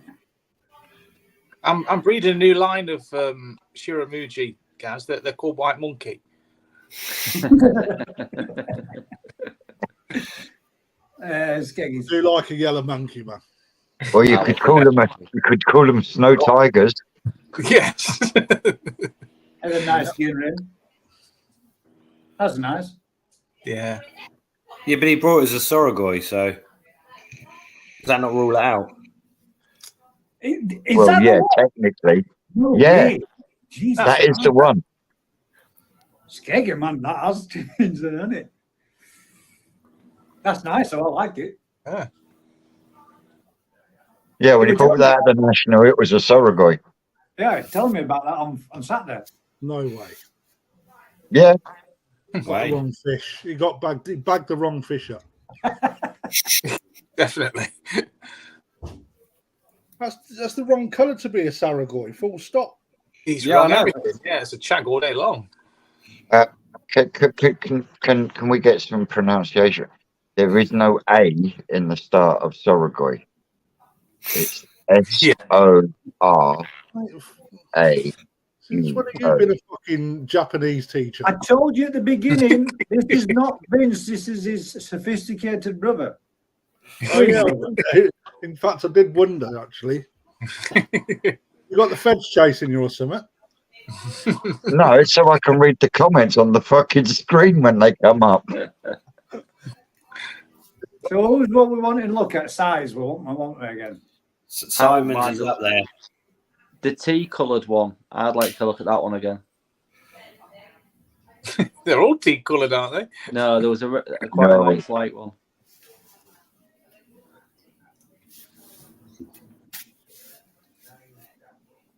I think I'm suffering chag overload. That's nice. That one there was nice. That one in the bowl. Yeah. So what are you saying? That number one? That versus Simon's for me. That versus Simons, right. Let's find Simons again then. Guys, See, I listen. still think go back, Gaz. I still think that's a real nice Chagoi. Yeah, I think Gaz's is.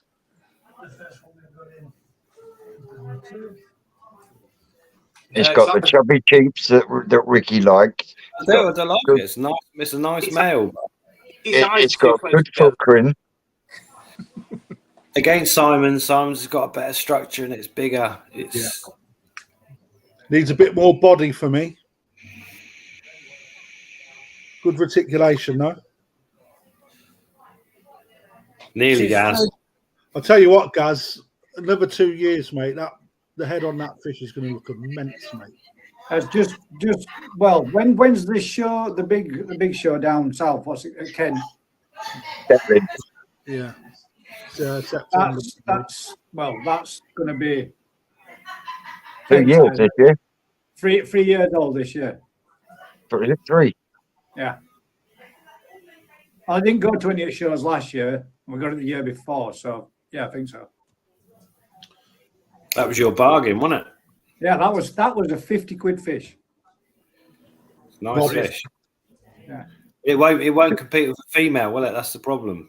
I prefer it as a male, but it won't compete against a female. Yeah. That size. Oh. Wow. If you put that in a bowl against yours, mate, That's I'm voting Simon's. Mine would fit inside that. That's a beast, mate. Look at the backbone sticking through there. Yeah.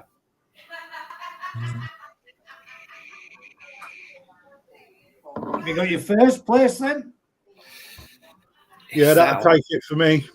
It's that one that I like one, but yeah, I think the scalation is better than the bigger one.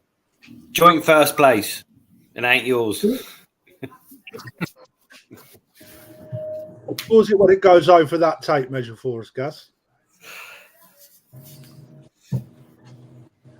It's 58 cm. No, I wanted to see. No, just there. Look, that's a great profile, man.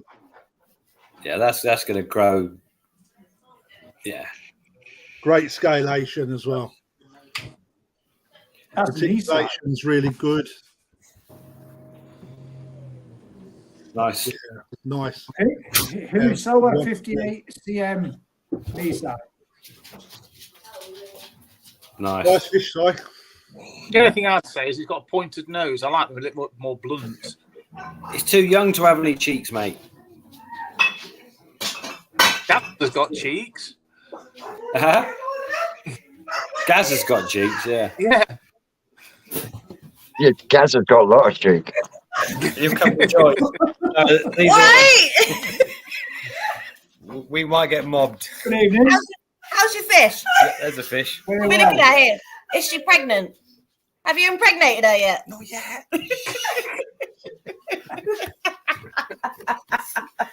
It's been on the gym. We're going out, my girls' night out. They'll be out in a minute. Which do you want? Be out or be now? Oh, what do you Not want? been yet. Oh my God, look at this. Dip man's fingers? Yeah. So you're going first with that one, second with Dead man's fingers. Hardy? Whatever's in your hand, let's hold that one. Do you want to dip man's fingers? No, because I'm going back to work. On. Okay. That one. Still, that's the winner for me. Sorry. that's the winner. So we got Simon's that one close as being second. Simon second. Gaz third. Yeah, I'll go with that. That's beautiful. That is a nice fish.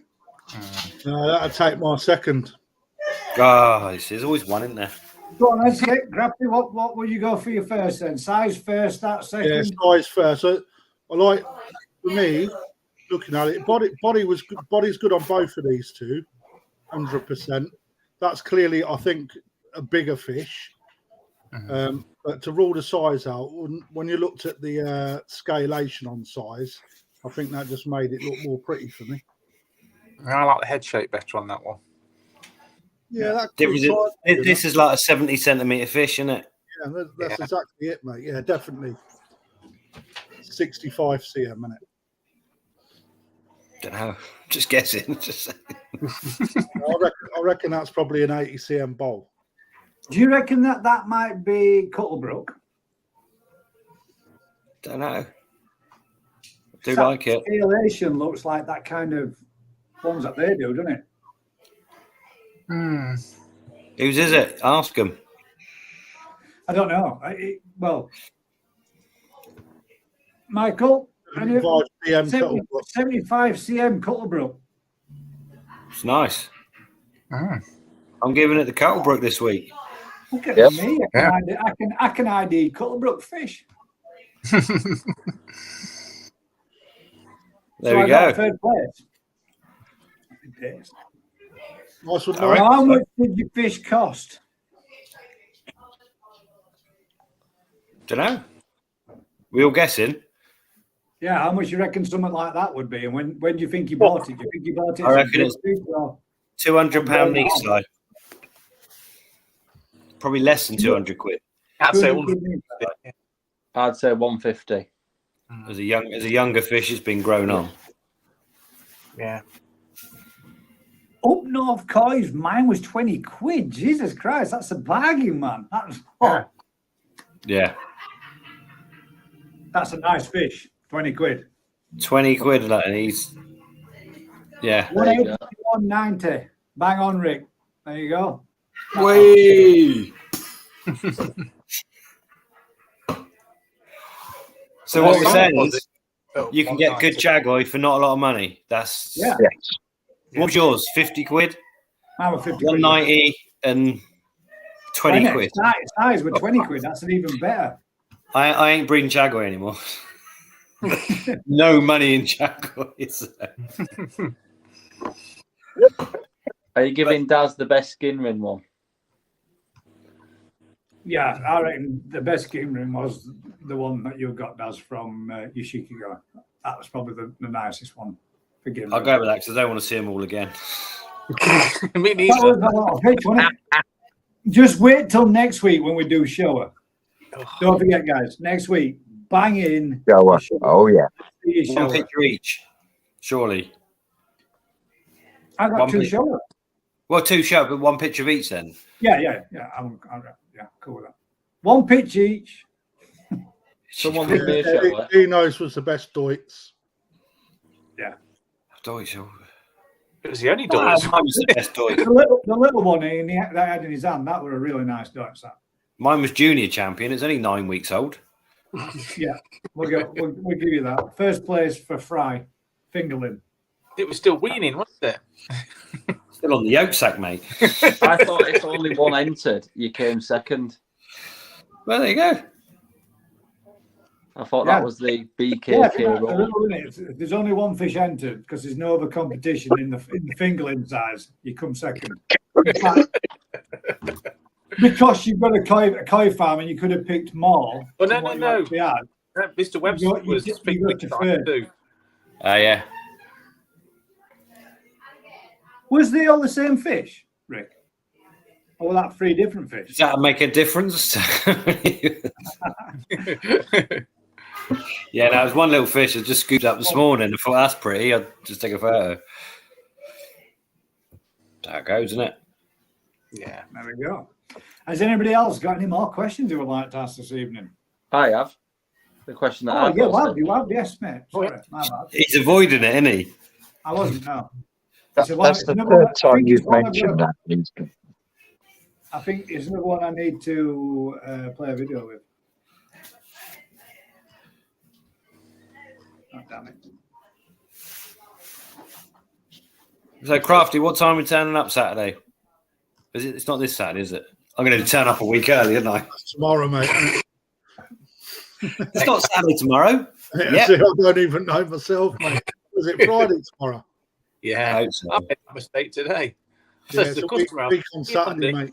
Come 3 o'clock, isn't it? We start drawing at 3:30.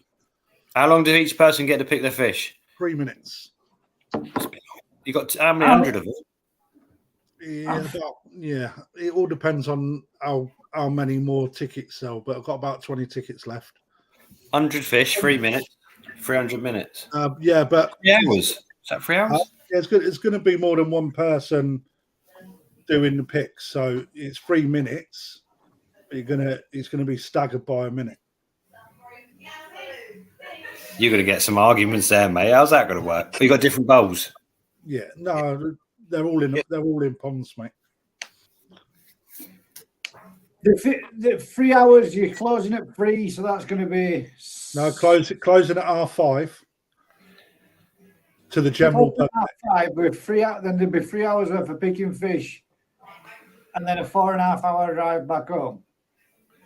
Is that how far away you are? 5 hours for me, mate, to get to you. You fucking put your foot down. You fucking drive too slow, man. I'll be dropping my fish in the pond at about 2:25 in the morning. No, it won't go on that long. So if everyone gets 3 minutes, but it's staggered at a minute, so it's 3 people picking, i.e. netting for you. You know. All right. What if the first person who picks and the second person's picks the same fish? Well, whoever got through first takes it, doesn't they? The dibs rule applies. But you know, Summer, there's so many nice fish in there. You ain't going to go bad or wrong in any way, are you? No. Yeah, but everyone wants that one. I want that one he's got. Yeah. We'll get through it one way or another. You know, there's going to be. You seen the video there, yeah? Yeah. Cunning little bugger. Yeah. So that little bugger is doing what it's doing there. And the question Aaron's got is, based on the video above, showing herons fishing with bread, are we creating ourselves a problem and getting our fish so tame that they will hand feed? Yeah. Well, you know that, don't you, Rick? With the chags on the farm. Well, chags are stupid anyway. Stupid, aren't they? Yeah, they just swim over and get eaten. Yeah, of course we are. But then at the end of the day, would you want a pond full of fish that won't come near you? Yeah. Don't let a heron on your pond eating your fish. Yeah. I don't know. There's no right or wrong, is there? We all want to go out there, get your pond, and every fish comes to say hello, and you hand feed it, and hello, Barney, hello, Betty. Yeah. Hey, what's wrong with Betty? Well, but that's exactly what you're doing. So when a heron lands and they swim over, you've got to stop the heron from coming. Or they've got no. Well, chags have got no filter, have they? No, they've got no fear. no. Yeah. But they're bred to be like that. You choose those fast-growing, friendly ones to breed from because that's what people want. Then you put them in a mud pond and wonder why none of them come back because they just got eaten. Yeah. Yeah, we had a lump of heron shit on the covers yesterday, and it had 2 crab claws. I'll have to get the picture. I'll send it in, man. There's just 2 crab claws sat there in a pile of shit on top of the covers on the pond line. Where'd you get crabs by you? You're in the middle of near nowhere. Well, I don't know. It just proves how far they fucking fly, doesn't it? Unless they've had crayfish or something like that. It's just 2 big pinchers.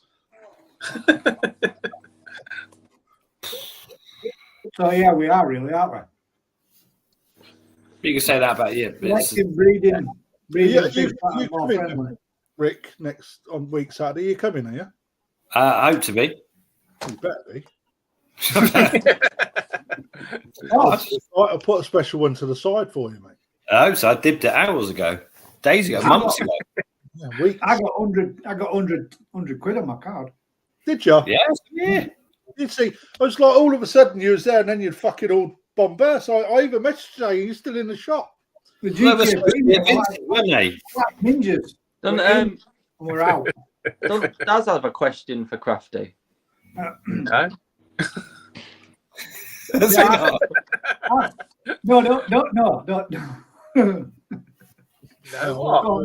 Yeah. Do it on Saturday. This Saturday. Next Saturday. Next Saturday. Open the reveal, does. Yeah, when your video goes down. Yeah, dropping a video tomorrow evening. Oh, we'll be explaining crafter. What's that? All right. I'm missing, am I being framed here? No. That's why I hit real quick. No, nothing like that. No. What we've done is we've managed to clone Gaz's card, so we've all got 100 quid ones. Did you cash yours in, Daz? There wasn't much point. Why? There was a penny on it. Well, why didn't you come and see me? Oh, That's obviously an error. Well, the girl like looked quizzical. She She says, did look quite confused, especially when she checked it twice. But, Yeah. but the reaction of Daz on camera was belting. We didn't do any with a penny, so it was 500 quid. The girl. That was probably Yeah. a quidder. all right. Daz. And she moved a decimal point or something. Well, the thing is that the girls that have plumbed them in have plumbed in so many. I bet they've just overlooked it as they've done it like. Yeah. Yeah, it was under extreme pressure to get to our next destination. You keep the card because Yeah, still got the card, yeah. she goes, only a penny, hand it Let's see over. me on Saturday, Does. He Okay, kept the card. He said, I use it for scrape. I said to him, I said on camera, like recording him, like, it's not even worth the price of the card. For his face like that. Quid each, you know. A quid each. I think. What cracks me up? You have to get it all on film. Of all the people we know that have got them, Gaz got 100 quid. Fen and Lass and her husband got 100 quid each. There can't be many 100 quids left. You know what I got? I got there's I got a fry up after I bought 3 fry ups. That's where you went wrong. You should have come and had a look first. I hope you enjoyed the fourth one. Saying that, you're coming down again on the Saturday. Just use it then. He's used it. He had an extra fry up. Did you use it already? No, I haven't. No. I don't even know where it is. I think I lost Give me it. that 25 quid on it. Everyone's been visiting. Thank you. Worst parasite. What are people's opinions? We're talking fish here. Yeah. I got a great big long list lined up there. I can Chilacanella. think of a few. If you're looking at how quick it can take your fish. Yeah. Which? Finds you. Trichidina's a bugger to get rid of. It's a twat. Yeah. They're all I'd have to say flukes. Yeah. At the moment, I probably. mean, you can deal with the rest. You can deal with the rest fairly easy. Flukes are a bit more of a pain. Yeah. Yeah. It's getting harder every year. but severity, Chilacanella untouched. It's over. You take one You really. go check on him in 10 minutes. Yeah. He's away. Yeah, Yeah. we'll do. Bye. Bye. Have a Oh, good time, ladies. boom. Nice. Got no pants on. Missed that. You nearly got an eye for them.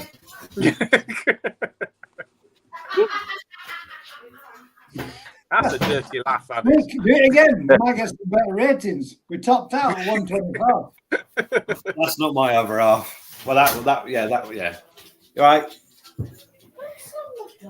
I'm shutting the door. Into the ground show, Vince, still.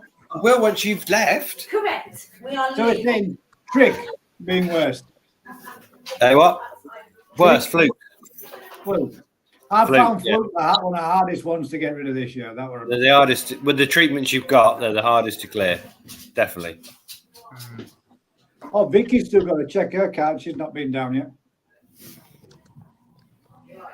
Is the $500,000 prize gone yet? Nope. No way. I mean, technically, it could have done. That could be the one that says 1p on it. I'm pretty certain that was mine that said fry up on it.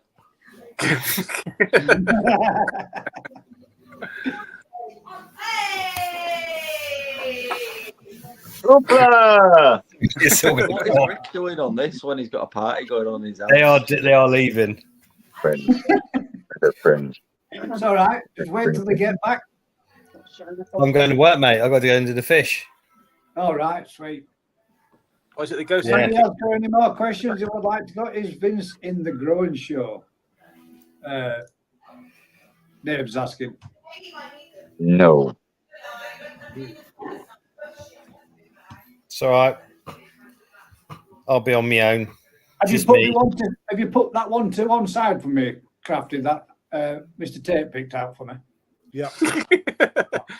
That one that's floating upside down. The one with one pack fin. Nice one, bud. That'll be good. Leo's dipped the tancho.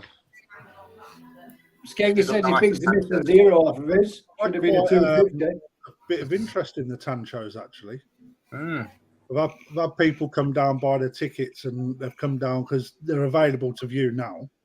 So Yeah. people have been down having a look, and there's quite a few people interested in a couple of the tancho. Yeah, they're nice. Oh, nice examples. Yeah. They are a popular fish, though. If you've got a good example, aren't they? They are at the right price point. We've got some Hoshikin tancho that are $9.95, man, and they just stay in the pond forever. Yeah. 2 of them lost the tancho spots. Yeah. Oh, guys. Gamble with Fuji's. Shoot emojis, yeah. How much Get up they on pay each. for? Dirt cheap. Shoot emoji. I moved them on for 200. A couple on for 200 already. Yeah. Yeah. 200 for a Shiramuji. I can get 40 of them from Dad's for now. Big old fish, mate. They're white monkeys. They're not bloody Shiramujis. Yeah, that's what we're going to rebrand them, white monkeys. Jeepers, I mean, we creepers. could. Mate, I don't know, mate. Someone wanted some big fish and they liked them, and Yeah. 200 quid a piece, mate. You know, they This could- is in the I think they're nice. I think the right one with a good, good body, good and nice skin. scalation, Good good skin, skin. mate. They look really nice. Yeah. They do. I like them. Good one. Like that old Japan, or that one you showed me, the ZNA. That was pretty much. That is pretty. Oh, that were that. We That was a watched that, Kahaku, mate. There was a Kahaku. It must have It been. was a Karachi Goi Kahaku cross to produce that fish. It's And just, apparently that's the only way you'll get them to grow over 100 cm. They won't So grow to 100 mixing them cm. with the Karashigoi. Yeah, you won't get a Shuramuji to grow over 100 cm. Apparently, according Unless you get to one- what did he say? That guy was called Japanese breeder. Oh shit! what? According Konishi does the big original crashies. how many? Yeah, Crafty. How many is the total the event for then? The top of my head. There's 100 tickets available, but I'm hoping for 50. Look at that lot in my window. Sorry, Crafty. Right, mate. Trick or treat. You all? I'll phone the police. The trouble is, it's my missus and her mates, isn't it? I think they're about 12. Actually, I don't think about 12. That'd be wrong, wouldn't it? It's definitely 40. Frankly, Coy says, Crafty, did I win a voucher? You only won a voucher if you was a show to take one out of his hand, mate. It was giving them out at the actual Coy show. No, what about Coventry. Didn't he give a few away last 3 away last Yeah. week? Let me have a look. Oh, yeah, we Yeah. did give some away, didn't we? I forget. I'll just have a look back.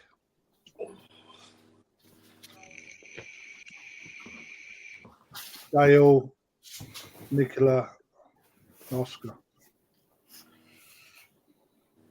And then So Vince had one that won one as well. Oh yeah, Oh yeah, I don't know where it went. Give us a minute. Franklin Coy will ask Vince when he gets back because Vince did have a winner of one too. He And I come didn't down have to Will's Coy and someone else, didn't he? Yeah, so got obviously you lot are coming down, which is brilliant. Looking forward to that. I've got Lee Hadfield coming over as well. So he's always a laugh a minute, isn't he? He is, mate. Yeah, funny guy. Alan Tate can't make it, but I have put a video up on. Did I put it on your page, Gaz? Of Alan? No, not yet, but please do. Oh, okay. I'll do that in a sec. But yeah, I did do a video, but my fucking mic decided it didn't want to work halfway through. So what I've done is I've just trimmed it down to when Al was talking, and he's like, to be fair, you know, he was in his prime, and he had nothing but great things to say. The Shiroji stood out. He picked a few out. I've got pictures off to see whether or not anyone chooses them. But what we're going to do is with the prizes, we're going to do a follow-up event next year. Okay, so what we will do is we'll do an award ceremony of this growing show next year on the start of the next growing show. You know, not that you need to take place, but at least people get to see who's won what, rather than it just being on a video, and you know, can take part as well. So may even give like a free fish to the winner for the next growing show as well. Sorted. I don't even have to pay next time. It's yeah, looking forward to it, man. Mungo mix nonsense. Rick's gonna have a feeding tube in, isn't he? Yeah. Foie gras, momenteros. What did Alan have to say about that fish in the big tank crafter? You know, that special fish? What is that something that you're putting out in a video, or would it be? No. I will, but you know, it don't matter. I just might share it here. So, the Makashi Ogon, Ginrin Makashi Ogon, 63 centimeter female. It's got absolutely amazing fukarin, but the thing that's quite rare on it, it's got reverse scales. Oh, wow. Is that what it was? Yeah, it's not something I even knew about, to be honest. And he showed me the comparisons, and it's how the scale sits. And once you see the comparison, you can't unsee it. You know, it's brilliant. Is that what made it stand out when it turned and you saw the different colour as it? No, when it was swimming around, we were like, "Wow, look at." No, it was that's the iridescence in the fukarin. That's that's the quality of it. But what makes it a little bit more special is that the scales are reversed. That's wicked. It's weird, man, but you can't unsee it once you see it. Is that a genetic trait that you can breed into the fish then, or is that just a one-off fluke? From talking to Alan, it's something that's more. It's seen a lot more in a saggy, but it can actually grow out of them as they grow. So when they're little, you see it, but sustaining it is really difficult. But that fish is at Yonsai, so he said it'll never change now. Yeah, because a saggy, they have the Kanoko scaling as well sometimes, don't they? Yeah. You talk about just the way the colour in the scale is. Obviously, not the scales, back to front. Yeah. It can only go backwards. It'd be pine coning when it's swimming forward, wouldn't it? But when you see it, it's weird. It's like you don't notice it; just looks amazing. But then when he actually shows you what it is that you're looking at, and you put like what did we put? We put one of the Matsuba next to it to show the difference, and it was mad. Yeah, and you can see it on the. I think it's on my personal Facebook page. If you're on that, I think I've got a close up, and you can see it on the scalation where I've zoomed in on the picture.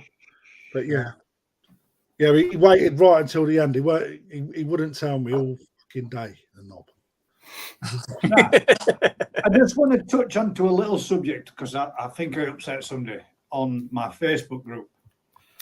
And rather than making a big deal out of it, Facebook groups aren't allowed to sell when they're a Facebook community group. You aren't allowed to sell fish on a Facebook group. So when everybody that's in the Facebook group keeps posting fish for sale, I remove them because as a admin owner, I get a warning for it. Today I was questioned as to why, when I post my content on their group and he allows it to be left there and posts it, why I remove his when he's selling his fish on my group.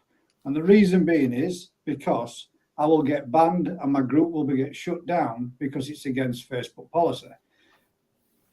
Took it a little bit personal, banned me and removed me from his group, but each to their own, that's what they need to do.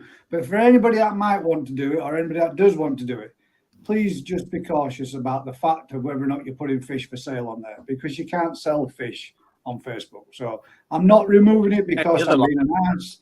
This is why Koi Wholesale are having problems at the moment. Yeah, you're not allowed to sell fish in a community group.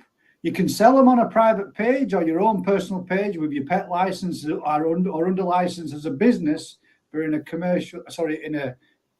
community group, they are not allowed to be sold on there as part of Facebook's terms and conditions.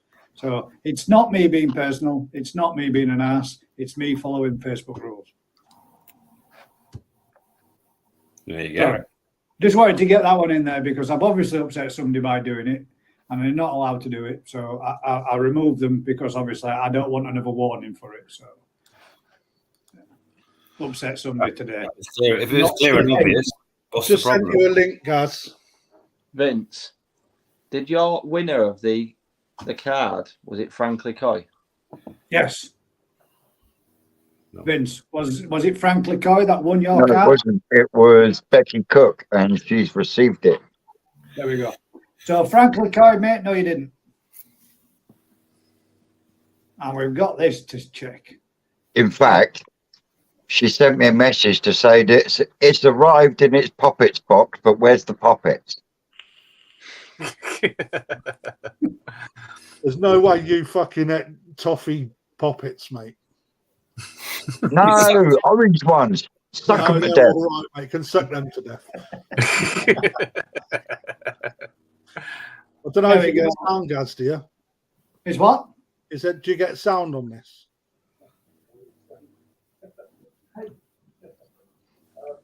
Some old gent looking in your vats, Crafty. Yeah. Over there, zoom out. Security. Not very loud, that is. You can't hear it. Don't come up, does it? Put your subtitles on, dude. That will never understand him, surely. Yeah, I'm one of the heads of this. Can he tell what he's seen, like? Can you hear my mic gone?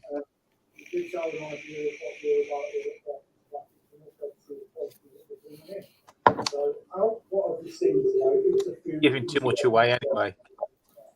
Yeah, the quality of these fish is excellent, superb quality. And Craffy and the very, very down to dear. Because 9 times out of 10, I'll do a growing show for people, and I never see the fish when they come into the country. I only see them on the day they're brought back to be judged. That's always hard. I haven't seen the quality beforehand. Now I'm seeing the quality now, and I can maybe judge them when we come to rejudge them. What has developed superior? What skin quality is improved? Even though the skin quality is chirurgy on this fish is exceptional. And if Kathy puts the camera down at this fat fish, chirurgy is excellent everywhere. There isn't a bad chirurgy. Benny plates strong, consistent throughout the fish, and has a depth to improve all the time. Just excellent quality fish at a price point that anybody can afford.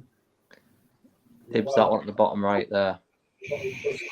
Don't you? What, in the orange and white one? Is that what colour they are? Yeah.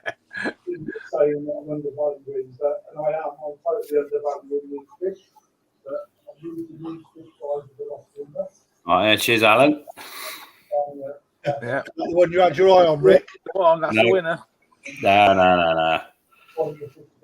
That one. I like that. Mine's not in that bowl. I don't mind which one I get, to be honest.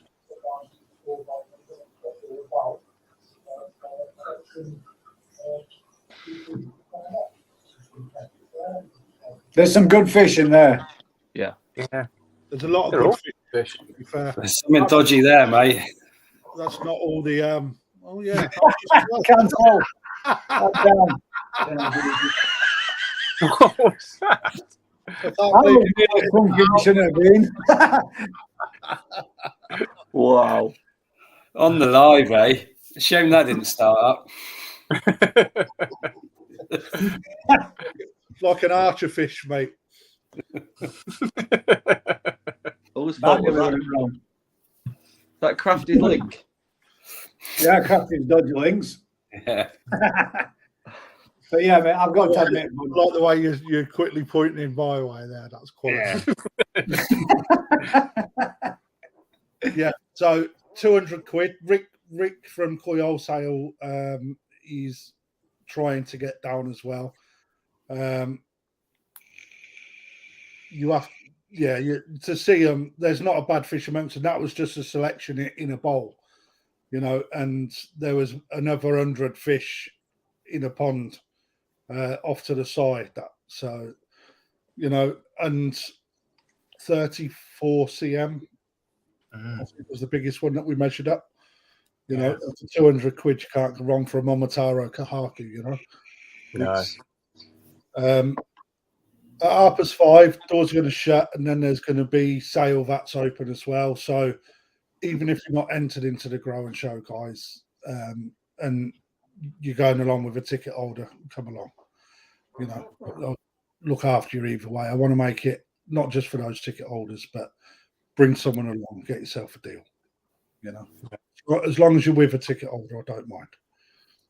Are we viewing the fish outside or inside? Outside. They like this. Evening time, crafty. No, mate, not at all. They're going to look good though. They need to be looked in. They need to be seen outside, don't they?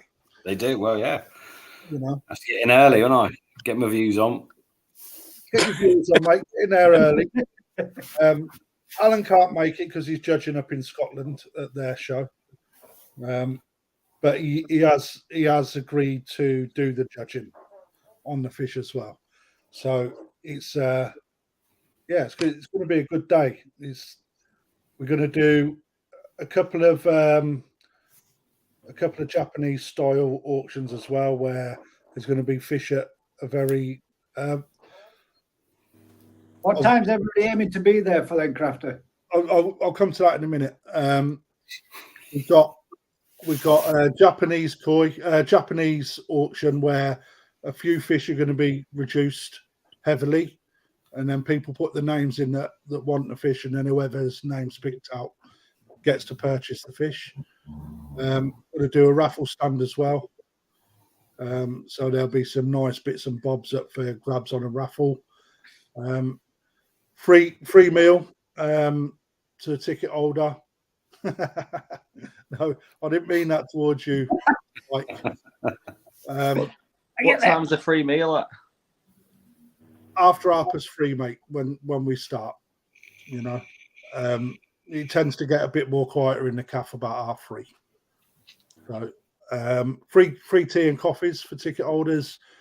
We kick off, start the draw at Harper's free, but there'll be what you will get is you'll get a ticket on entry. Can you? Can you? Sorry, I know to cut you short. Can you? Well, I've got my ticket, obviously my card, and the 100 to pay. Do I need to book that through first and get that one of those 20 tickets beforehand, or can I just bring it down on the day? Because Daz was supposed to leave his money on the day we came down, and we forgot to as well. Yeah, but that's what I was thinking. It's like fucking hell, I've scared them away, like be texting you all fucked off dead quick. But no, you've all got a name on a fish anyway. So Great. You got a name on a Shiramuji. Are you, Dad? Alan wrote you 2 for 1. Permanent marker, so I know which one to pick. It says GKP on its tail. So you picking me up this time, Ricky? I'm on my way through. I might be coming up with someone else, but if you need a lift, I will be passing. Hopefully, if I'm back from camping. Oh yeah, I might have to do live from camping. That'd be interesting. That will be interesting. Yeah. I'll let Gus pick your fish, Rick. Not a chance, mate. You'll get a little ticket on entry, and you'll also have an A4 sheet that will tell you the prices of the fish in each map. So that is only going to be for ticket holders and people that attend with them, because they're going to be reduced sales. So, yeah. But that's not for the general public, because it's only for people that are entering and the people they bring on. Yeah. And they're not watching this. Yeah. No, yeah. Come when you want, but we start at Harper's free. So aiming for the 3 o'clock, 3:30ish then, yeah.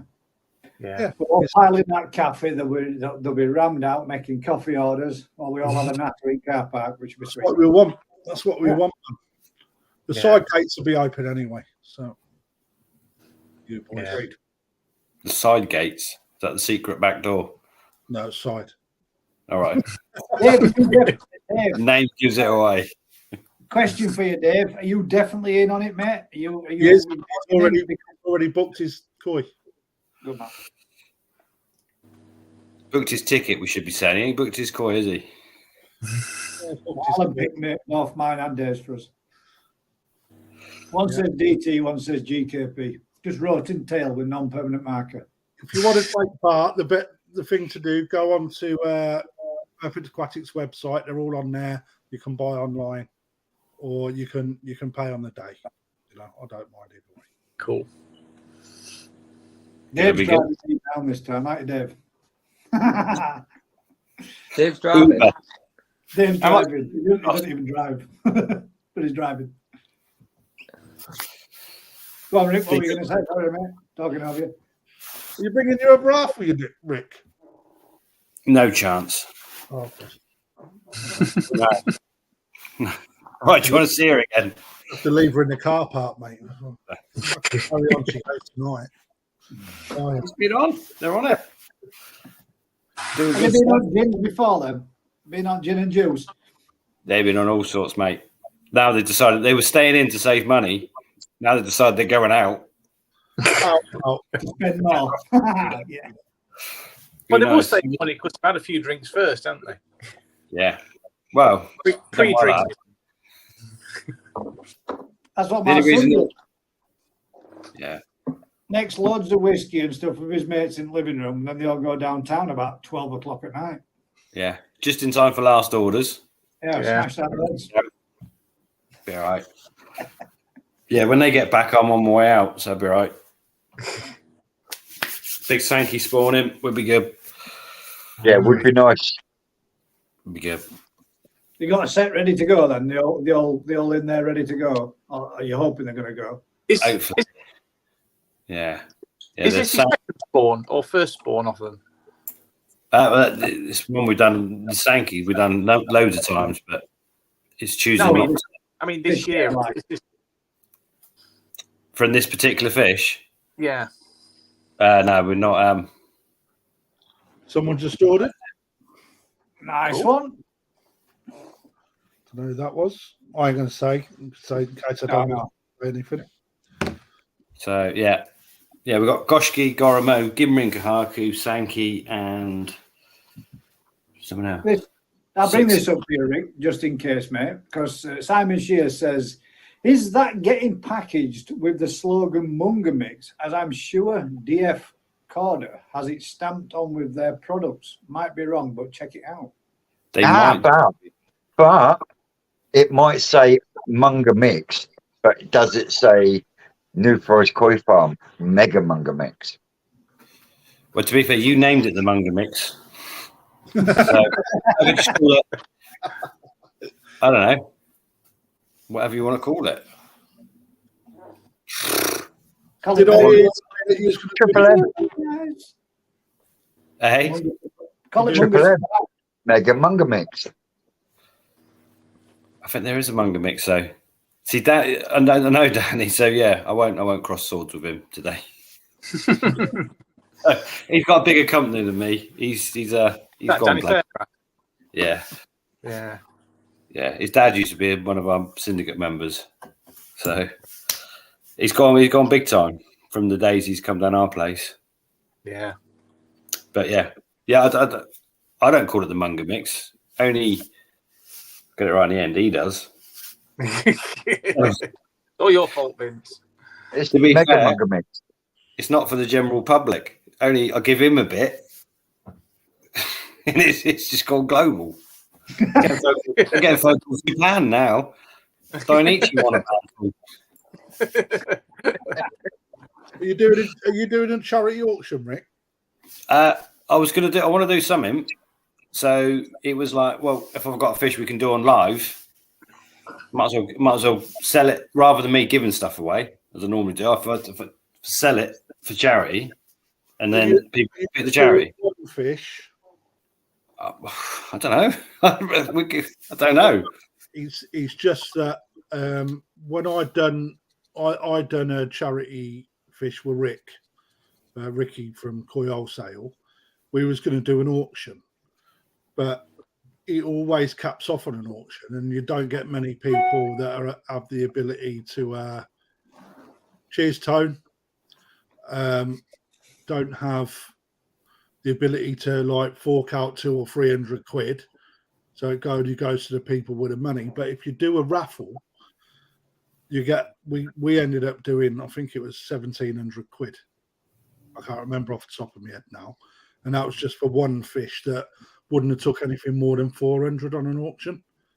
So it's just a better way of raising more money, because more people will have a go for a quid or 5 quid or 10 quid.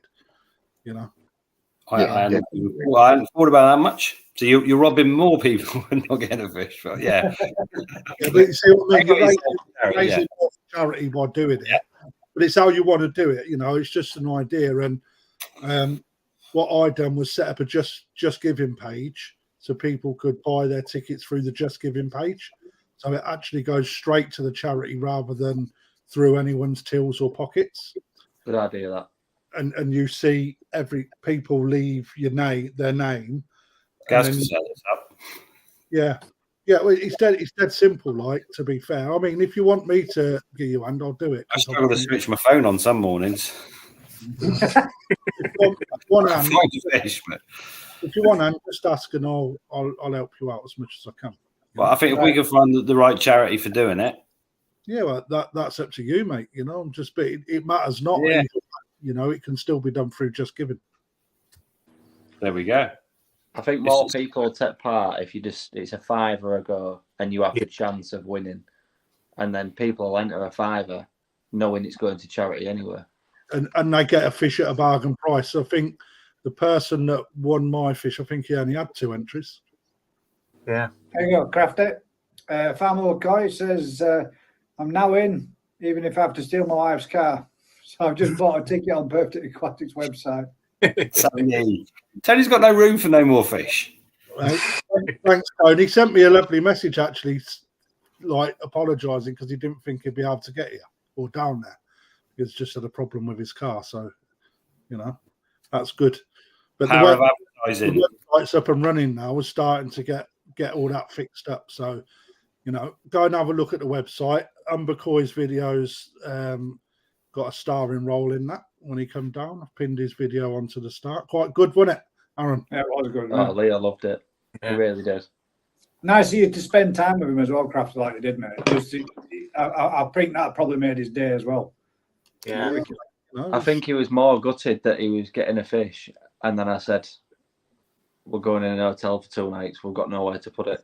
His head just felt right in it. Sorry, dude.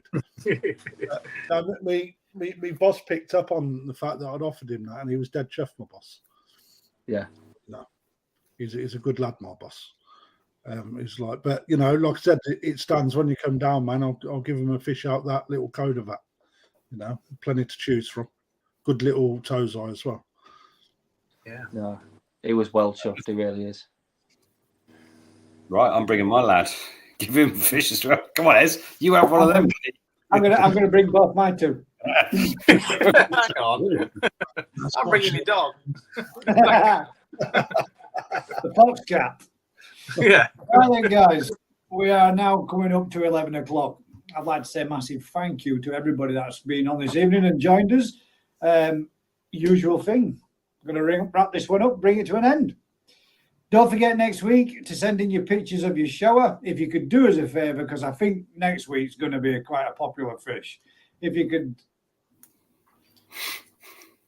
You can advertise your business online. if you could just send in maybe a video and a photo of each shower that you've got rather than 6 or 7 of them, then we can, and try if you can, just so we can have a good look at them. Get them in a I was bubble. rushing. I'm not saying anything. There we go. Quick, get his number. Get a little plug in there. You focused it? Yeah. You got it. Yeah. Pull it away. You can't read it. Yeah, it's a bit blurry. But yeah, usual thing, guys. If you've been enjoying this kind of content, do us a huge favour. Like, share, subscribe, tell a friend. And until next time, guys. Keep smiling. I will see you all on the next one. Take care, all. Good night. Right, 200 quid. Be there. Yeah. Stay in there. 20 left. 20 tickets left. 200 quid a fish. No, there's 19 left because Anthony's just bought one. Actually, 18. Going fast. 18 left. Good night, all. Catch you on the next one. See you later.